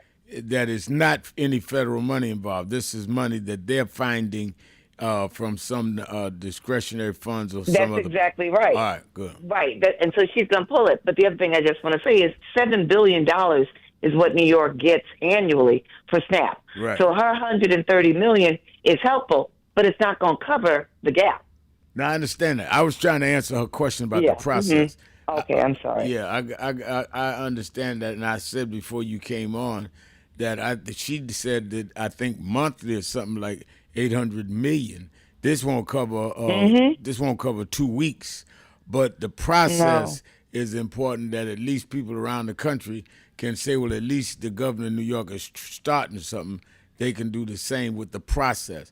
It's not going to cover it. The pressure's got to be on the federal government and Trump to live up to the obligation the federal government made. It's not going to cover it. Jenny, you're absolutely right about that. Let me go to two that I'd put aside. Forensic accountant said some of us whose family members voted for Trump. This is hitting home now, but forensic accountant is right. Some of us whose family members voted for Trump will be relying on us for their only decent meal in the entire month of November. That's deep, ain't it, Jenny? It's spot on. Spot on. And you know what happens? Our communities, we show up. So we fill in the gap during the recession several years ago. The food pantry, soup kitchens were actually there to help meet the need of people who were going without. And you found even in our own communities that sometimes our own people, we would be able to take a bag from the food pantry, but we would actually take a half bag because we wanted to make sure our brothers and sisters had something to spread it out. But yeah, we're going to be taking care of everybody else. Yeah. O.G. Kelly is saying on the message board, Louisiana will issue November food stamps in stages due to the federal government shutdown, with the initial round of funding coming from the state. So that's what Louisiana is doing. What is interesting is let's fast forward into 2 days into November, and if nothing breaks, if Thune comes to the table and still cannot dealing with the question of the Affordable Care Act, and they still will not deal with SNAP and the need to open government with the guarantees on the premiums on Affordable Care Act. You're talking about a government shutdown continuing. So not only are you as it was written on the I believe it was I don't remember who was the one did it, but I just read about how we be feeding the families. Forensic accountant said we be feeding the families. Not only would you be feeding the families in November, which includes Thanksgiving, if the shutdown continue, they may not be able to get to you because your air traffic controllers are not being paid. Traveling is going to be outrageously dangerous. I mean, all of this is what Trump gives you. Can you imagine? We're at the end of the holidays, and he's not paying people that are in the towers that guide air traffic control. We're going into Thanksgiving and Christmas. I travel as much or probably more than most people listening. And I'm not going out there within a week or so when these people start saying, well, wait a minute now, I'm not getting paid. I just can't do it. Right. And you have nobody in air traffic control. That is dangerous.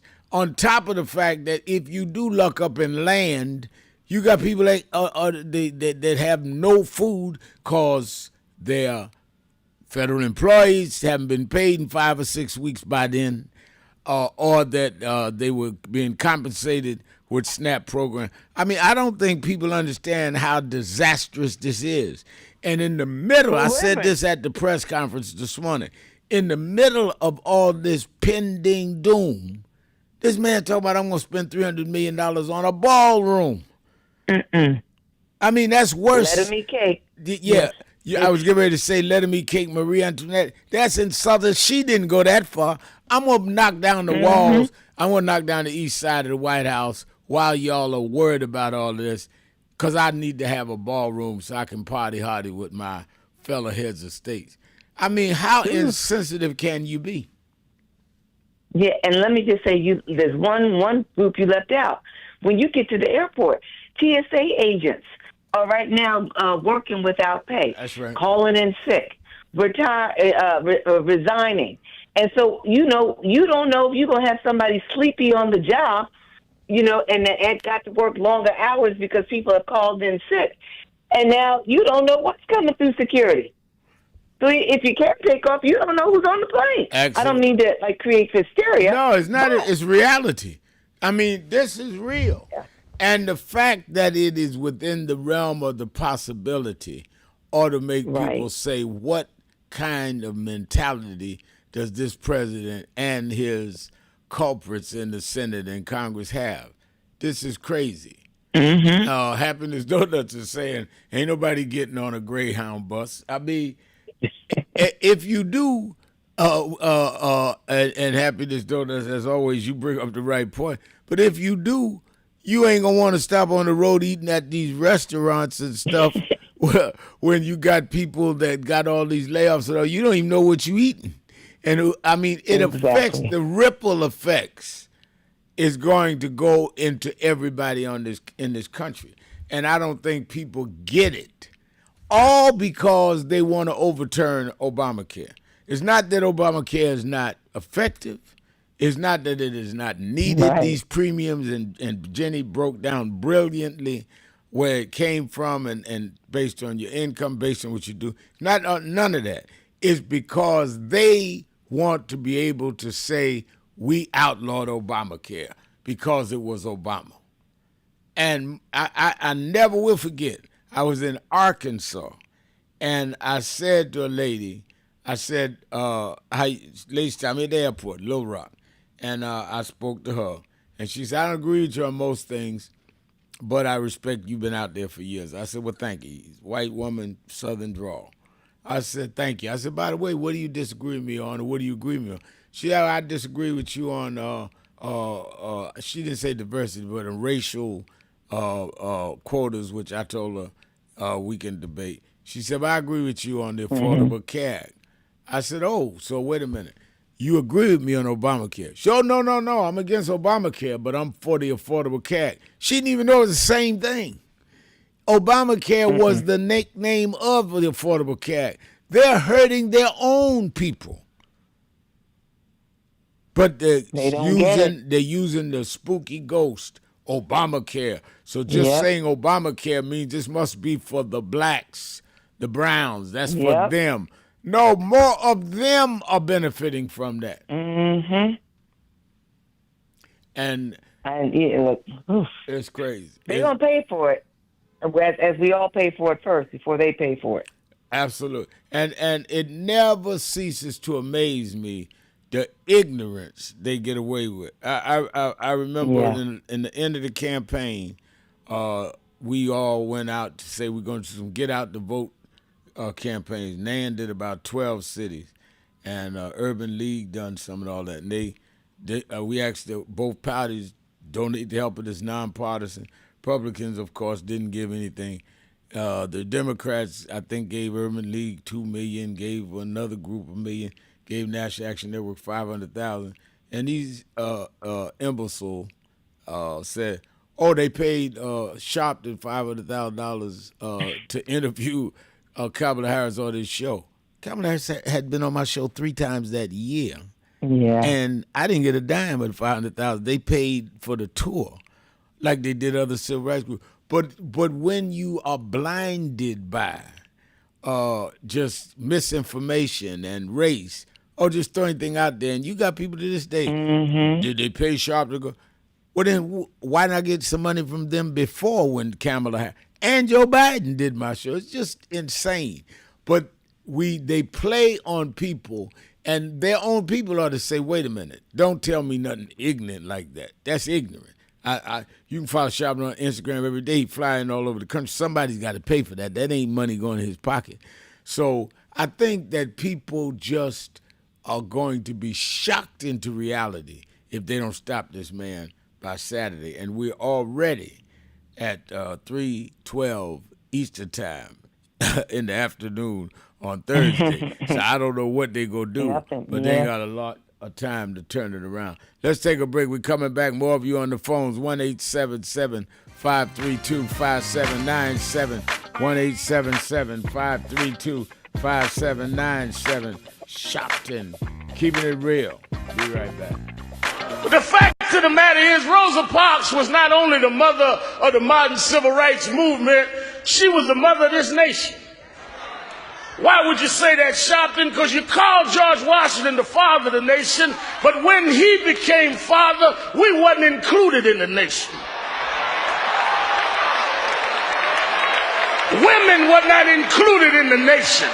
The first time we had a parent in this nation is when all of us was included, and Rosa Parks did that on December 1st, 1955.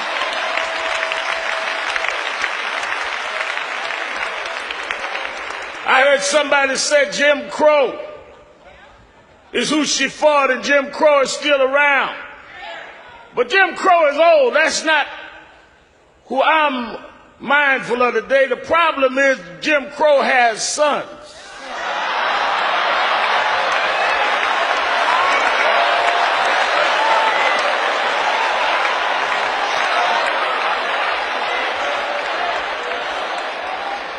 The one we got to battle is James Crow Jr. Esquire.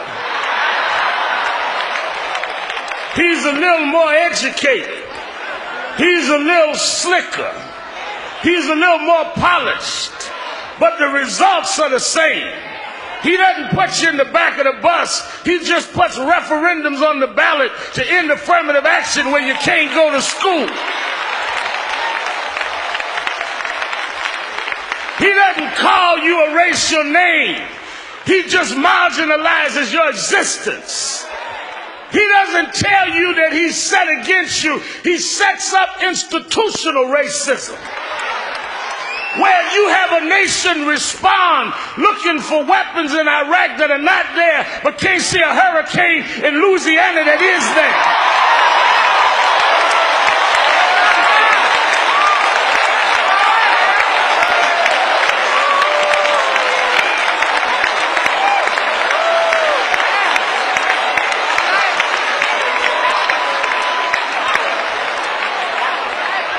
James Crow Jr. Esquire.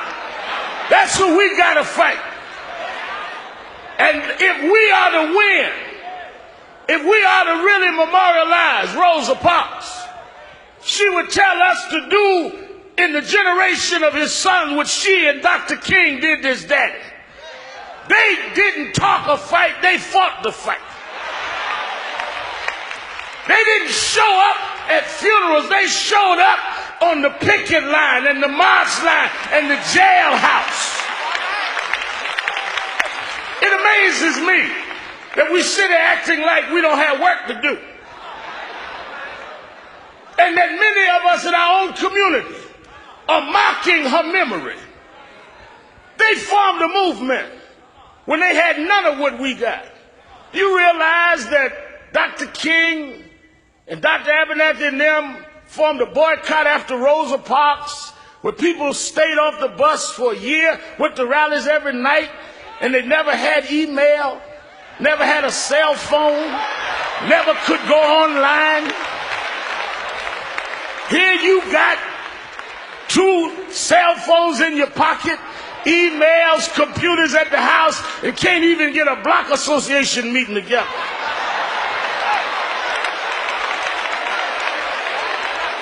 We got so much more that they gave us, and we're doing so much less with it. They went to vote when people were threatening their lives.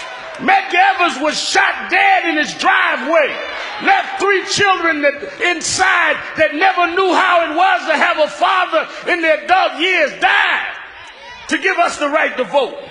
Pregnant women marched through the streets of Birmingham. They sick police dogs on them to give us the right to vote. 4 little girls bombed in a church in Birmingham, Alabama to give us the right to vote. And here you are 40 years later in Detroit, Michigan. No dogs biting you, no bombs going off, no bullets, too lazy and ungrateful.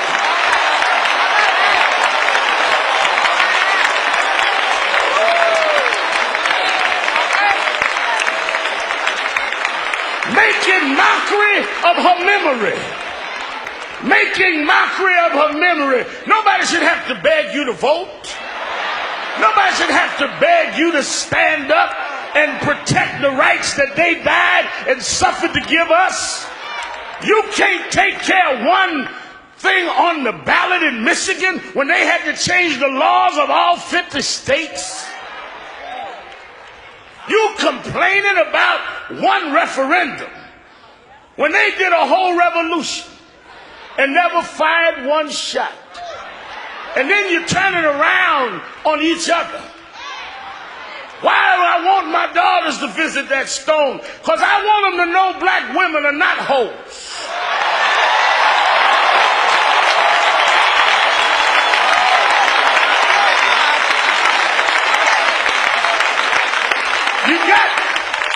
You have music companies selling misogynist records to our children. Black womanhood was Rosa Parks sitting in dignity. She wasn't break dancing. She wasn't talking about pimp me out. She made the world respect her people.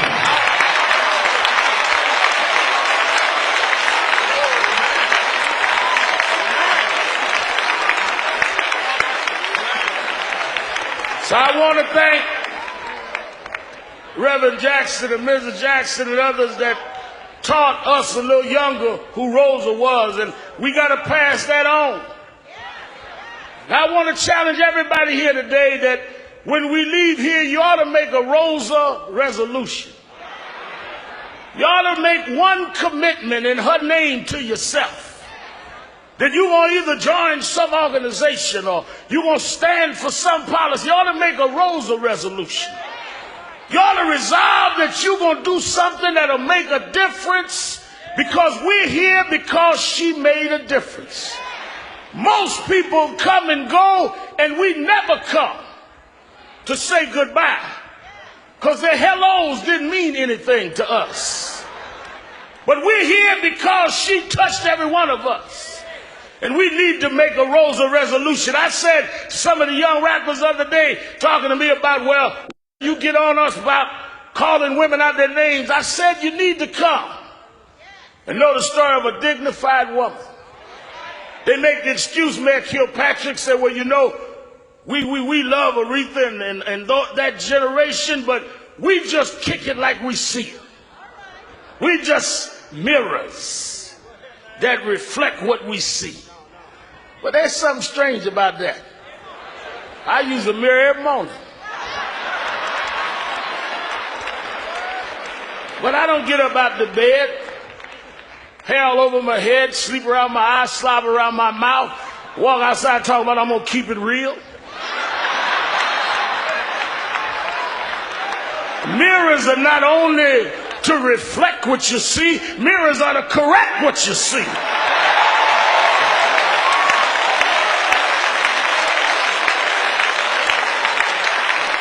You need to make a Rosa resolution that we're going to correct what we see. We're going to keep the fight going. And we're going to have James Crow Jr. Esquire know that we are the children of those that change the world. My Rosa resolution is they won't have no rest until we finish the fight. Wherever I see an injustice, I'm going to stand up. If I can't stand up, I'm going to speak out. And if I can't speak out, I'm going to do like a Rosa. I'm going to get me a chair and just sit in the way. Reverend Al Sharpton, and we're back. 1-877-532-5797. 1-877-532-5797. Let's go back to the phone. Attorney Jennifer Jones Austin is. You know, every day, Monday through Friday, I do 3 hours a day on Keeping It Real with Reverend Al Sharpton. I do 1 hour on Sunday mornings with Sunday Morning. Oh, Keeping It Real. Keeping It Real. I am your host, Keeping It Real, Reverend Al Sharpton, and we're back. 1-877-532-5797.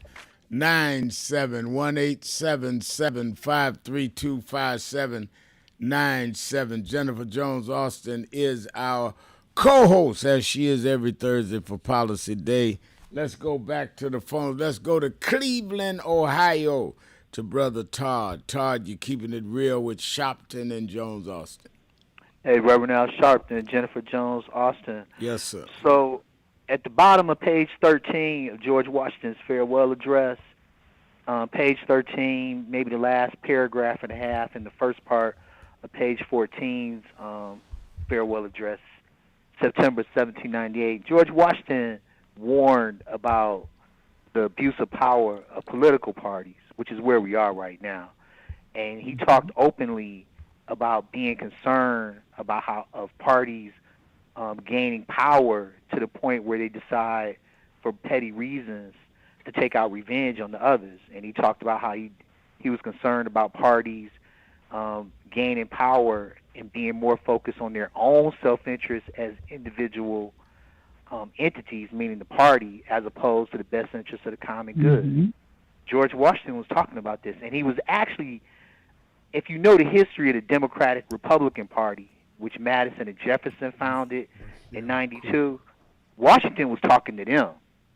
He was talking to the public, but he was definitely talking to them, because he goes on and he talks about how his concerns about these fractions will give rise to a chieftain who's more interested in his individual own elevation.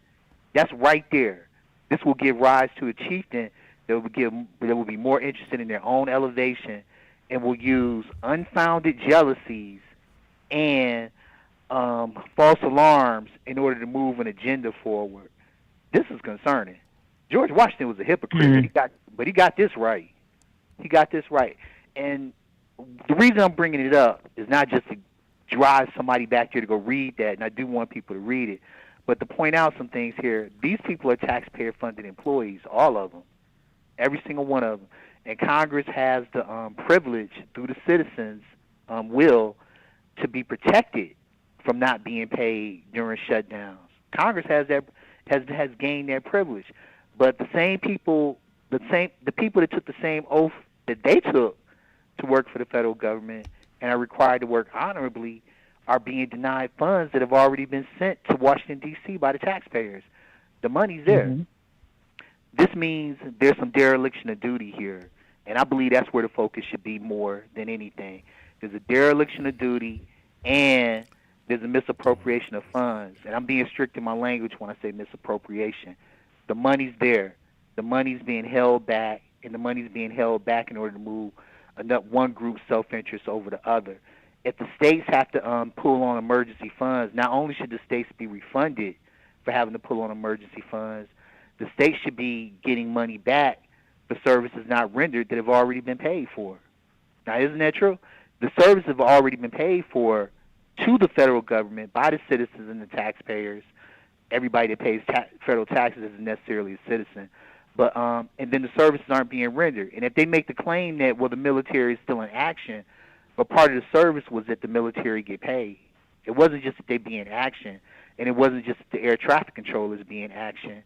And it's not just a matter of the funds being delivered to the poor in each individual state. It's the fact that they should be getting paid. The people should be getting paid in order to make those services move forward, which means there's a misappropriation of funds and dereliction of duty. That's a little wordy, but are you following what I'm saying Yeah, here? I think so, but let me say this, and Jenny can weigh in. Democracy.fund, in response to your statement, Todd, comes on our message board saying he said that when political parties put their own power above the common good, they become potent engines for disinformation, resentment, and decay. He also says he could have been describing our feeds.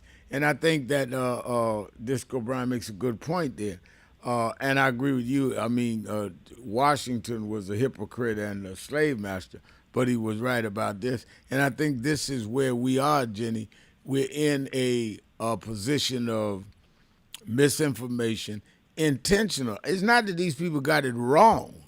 They intend to do this, which is why one of the things, Todd and Jenny, you keep hearing Trump talk about taking people's broadcast license. I'm going after this one. FCC should close this down.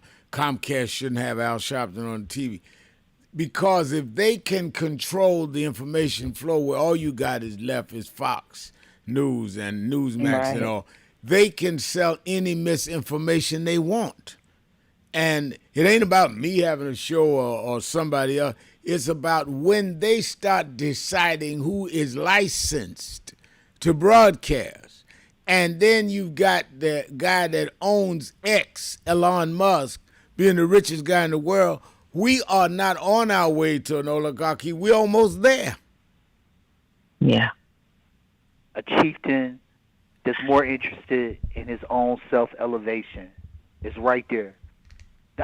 Could you address what I said at the back end of this, Jennifer, about the misappropriation of funds and the dereliction of duty, and not being paid for service? I mean, having services rendered that have already been paid for. They've already been paid for.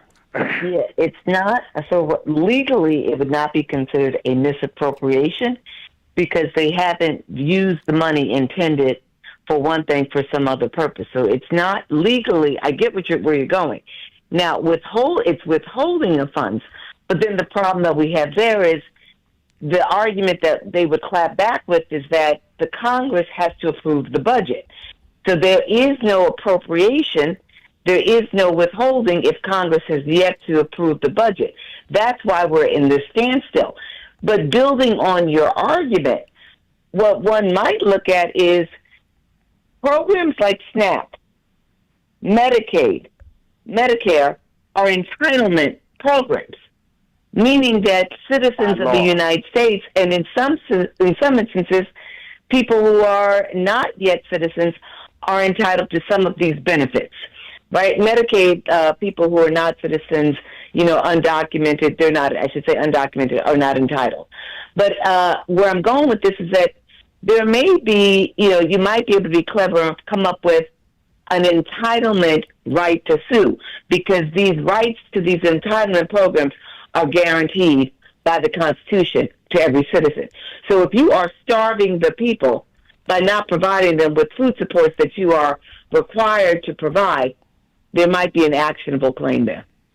And we should note this, because I haven't heard anybody say it on your broadcast yet. This is driving up the cost like it's done. It's in action right now. It's driving up the cost of passenger travel because these air traffic controllers some of them aren't coming to work. It's causing layovers, and the airlines got to make up this money because people are getting off the planes. This was clearly an intentional drawing up of a bill to cause a petty-minded fight that didn't need to happen. You need to fund these employees who are duty-bound to do their work for pay. The money's there. Hold on 1 minute, Todd. Let me take my break. Hold on, Jenny. We'll be right back. Keeping it real. Sharpton. Be right back. Keeping it real. Please receive one of the greatest voices for the urban community. One, amen. Not them yet. This is one of the greatest voices, not many of the greatest voices. We're going to adjust the program quickly at this time. This man has spoken out. He stood on the front line. He has been a man for the people, of the people. Please receive Reverend Al Sharpton.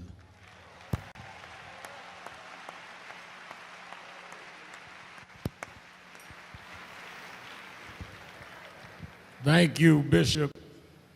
To the Franklin family and to all of us gathered, Aretha Franklin was not only an unparalleled artist, she was a civil rights activist and freedom fighter. It is easy to celebrate the gifts that God gives. It is more difficult when someone uses those gifts in ways that enhances humanity. Aretha Franklin was given special gifts, but she used it in a special way. And she would not want us to celebrate her without talking about she stood for something. She never shamed us. She never disgraced us. She never made us make excuses for her. She represented the best in our community, and she fought for our community until the end.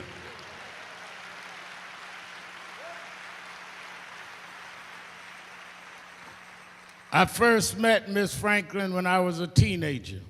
I'd become youth director of New York Operation Breadbasket, and she would come to the strategy meetings with Reverend Jackson. And I would hear the stories of how when Dr. Martin Luther King could make payroll, Harry Belafonte and Aretha Franklin went on an 11-city tour to raise money for Martin Luther King.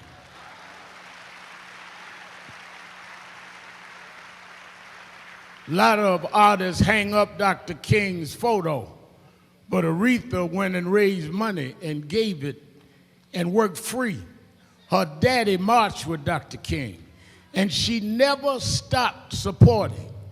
As the years went by and I developed National Action Network, and she would call my radio show and have me come to her affairs. She called me one day. She said, "Reverend Al, I want to send you something." I said, "Yes, ma'am." She said, "What's your home address?" And she sent it. About 3 days later, I got a check made out National Action Network, signed by Aretha Franklin. I saw about a month later, I said, "You know, I was so blown away. I grew up looking up to you that I framed that check." She said, "Boy, don't you have a copy machine?"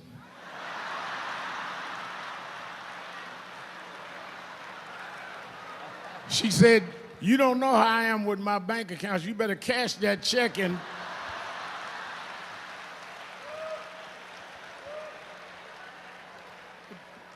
but all of her life, she supported the causes. She was a feminist before feminism was popular. She was a civil rights activist when it wasn't popular. She gave us pride, and she gave us a regal bar to reach. And that's why we're all here. We don't all agree on everything, but we agree on Aretha. And she fought for everybody. I remember when we were used to picket, Charles Williams and all of us jumping on the record industry, she said, now y'all leave Clive Davis alone. He's one of the good ones.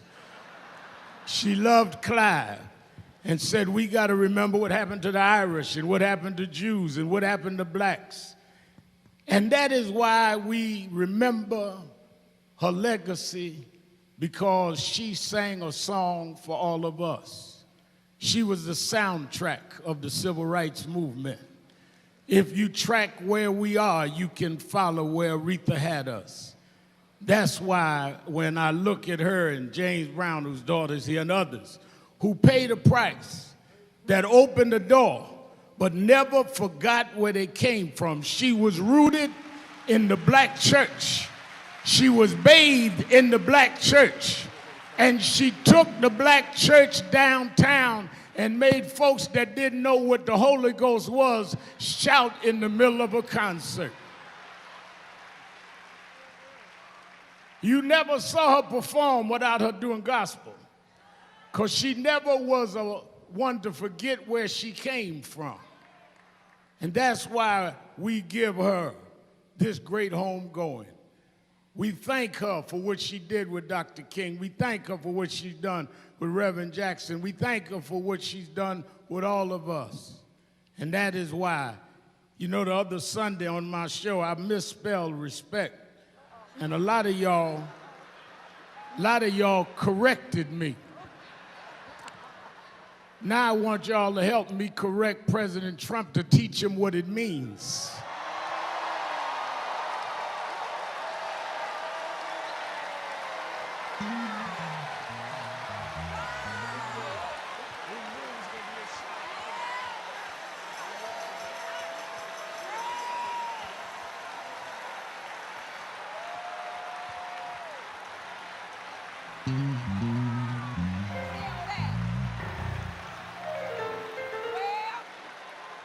And I say that because when word had went out that Miss Franklin passed, Trump said she used to work for me. No, she used to perform for you. She worked for us.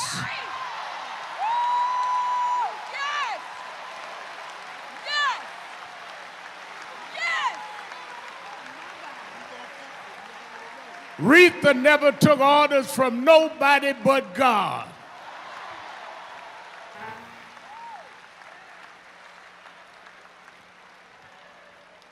So Aretha, as you get your rest, my mother passed about 6 years ago, President Clinton. My mother and I had a deal. She said, I'll meet you on the other side. You live the way you're supposed to. I said, well, thanks, sir. Mom, you live, sir. You tell live. me keeping it real. Keeping it real. I'm your host, Reverend Al Sharpton. Let me remind you one more time. Keeping it real. Don't you miss Politics Nation with Al Sharpton live this weekend. We're on the precipice of seeing what will happen in terms of the Affordable Care Act, what will happen in terms of SNAP programs. So many things laying in abeyance, and we are not even dealing with the fact that with the government shut down, we're looking at federal employees going into 3 weeks with no money. Federal employees having to go to food banks to feed their families. I have members of the Senate that are on the committees trying to negotiate this, that will be on. You do not want to miss Politics Nation either night, to be up to the minute on what's happening, but from those on the inside, not reporting about it, but bringing them in. And make sure you watch it Saturday and Sunday, 5 p.m. Eastern Time on MSNBC. And then, of course, you that are in the New York area, meet me or beat me to the Saturday Action Rally at the House of Justice Saturday morning in Harlem, 145th Street and Lenox Avenue in Harlem. And it is the Saturday before Election Day. Those that have not early voted, and I've invited the candidates, Zoran, I believe, will be there, Mandani, and others, the New Jersey candidates. You that are not in the New York area and have races around the country, California, the referendum, I met with former mayor of L.A. last night, was in town, Antonio Villaraigosa. I'm going to be addressing all of this. You that are not in New York, can't get to the rally, can watch it live on Impact Television, or you can watch it live on live stream at National Action Network on our site. All right, go ahead, back to you, Todd. What I was getting ready to get back to was the fact that passenger travel is going up because these private airline companies aren't going to be losing money over this and then Mike Johnson, Speaker of the House, and a man claims he grew up working class poor, keeps saying the money's not there because we haven't approved the budget. The budget not being approved doesn't mean that the money's not there. Right. That means the problem here is that you won't approve the necessary bills to allocate the money out that's already been paid to the government, which you're responsible for getting allocated out. There's bills that have addressed the military getting paid. So this dude, Andrew Mellon's grandson, who sent $130-something million. Okay, big deal, man. The money was there. You need to be using that money to force these folks to give up that dough and address these bills that have been proposed to say we can pay the military under this bill being put forward, and the SNAP program, and the air traffic controllers, and a handful of other things that are necessary for federal employees that are working. Mike Johnson is playing the public, and he's a sellout. That's exactly what he is. He's a sellout. He came from common people, and now he's supporting behavior just because he wants to support his party, which is just what Washington was talking about. More than he wants to serve the common good, that he's duty bound to do so through his taxpayer-funded employee, which has not been compromised through the shutdown because of the very citizens that allowed you to live that way. Yeah. Now, I don't disagree with that point.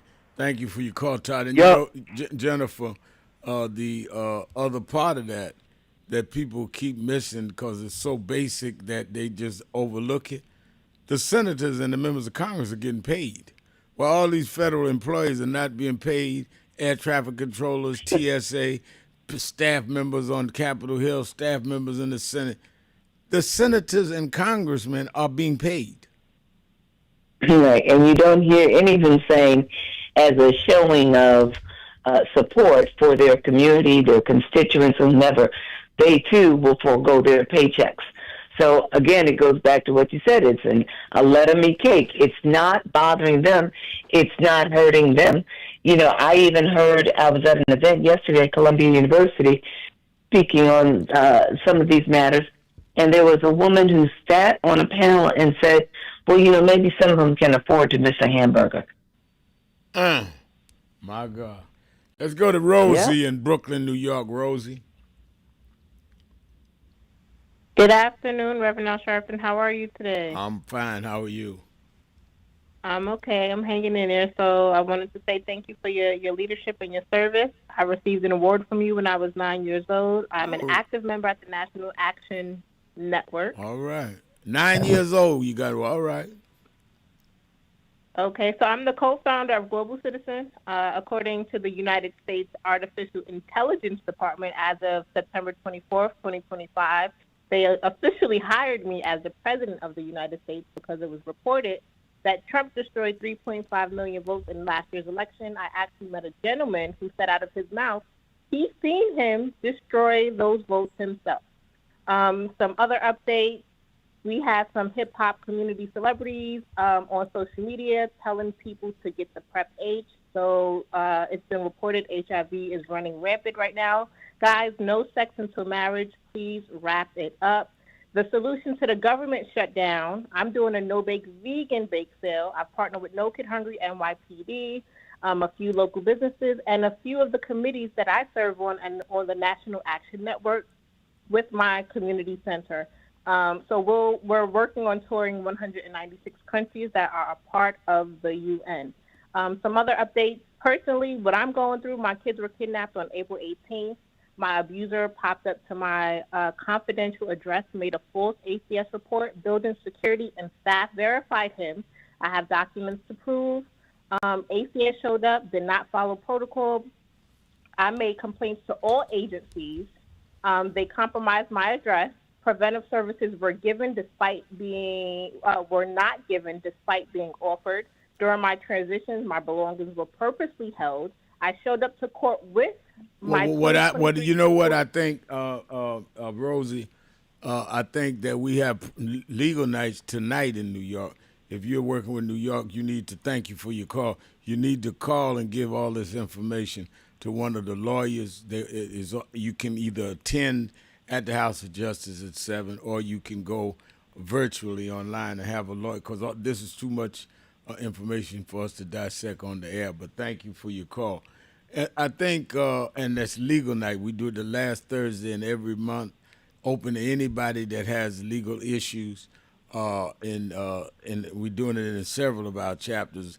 Attorney Michael Hardy, the late, great Attorney Michael Hardy, started this, and we continue to do it. And one of the things that I think people miss is that National Action Network, now 132 chapters, and we take no government money, no city, state, or federal money. Raise all our money from our members or private donors, or when we do events, we'll sell ads, booths, or something like that to corporations. No government money. Why? Because we do not want to have guidelines put on, oh, you can't do that with George Floyd. You can't pay for that funeral. You can't, because there are no guidelines. We raise discretionary funds.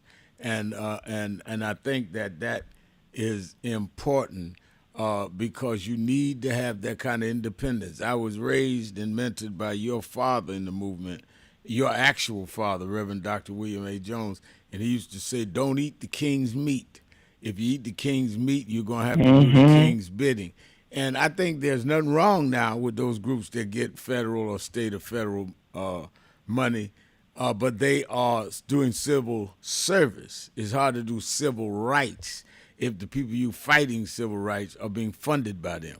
So as close as I was with the Obama people and the Biden people, I never asked, never took a federal grant or a federal position. Don't put me on no commission. Don't put me on none of the committees. There are people that serve that purpose. That's not what I do, because I'm going to be available to deal what it is that I disagree with. I feel that is wrong. And I did that. You know, it's interesting, Jenny. I was telling some students the other night, they say, well, you were the civil rights leader closest to Obama. I also did Trayvon. I did Ferguson, the Michael Brown situation, Eric Garner in New York, challenging the Obama administration and the Justice Department under Eric Holder. So having a relationship didn't compromise me from challenging them because they didn't pull my purse strings. And I think that that is very important, which is why I tell her to go to legal night, because we have lawyers that for nothing, free, no, come in, give me a $50 consultation, for zero, hear people and try to help them. And Michael Hardy started this several years ago, and he's been gone now for over a year, and we continue the Michael Hardy legal night at National Action Network, and we do it in several other cities. Jenny, let me ask you, what is your forecast? You've been involved, you helped shape several administrations' policies. What's your forecast on what's going to happen in the New York mayor's race?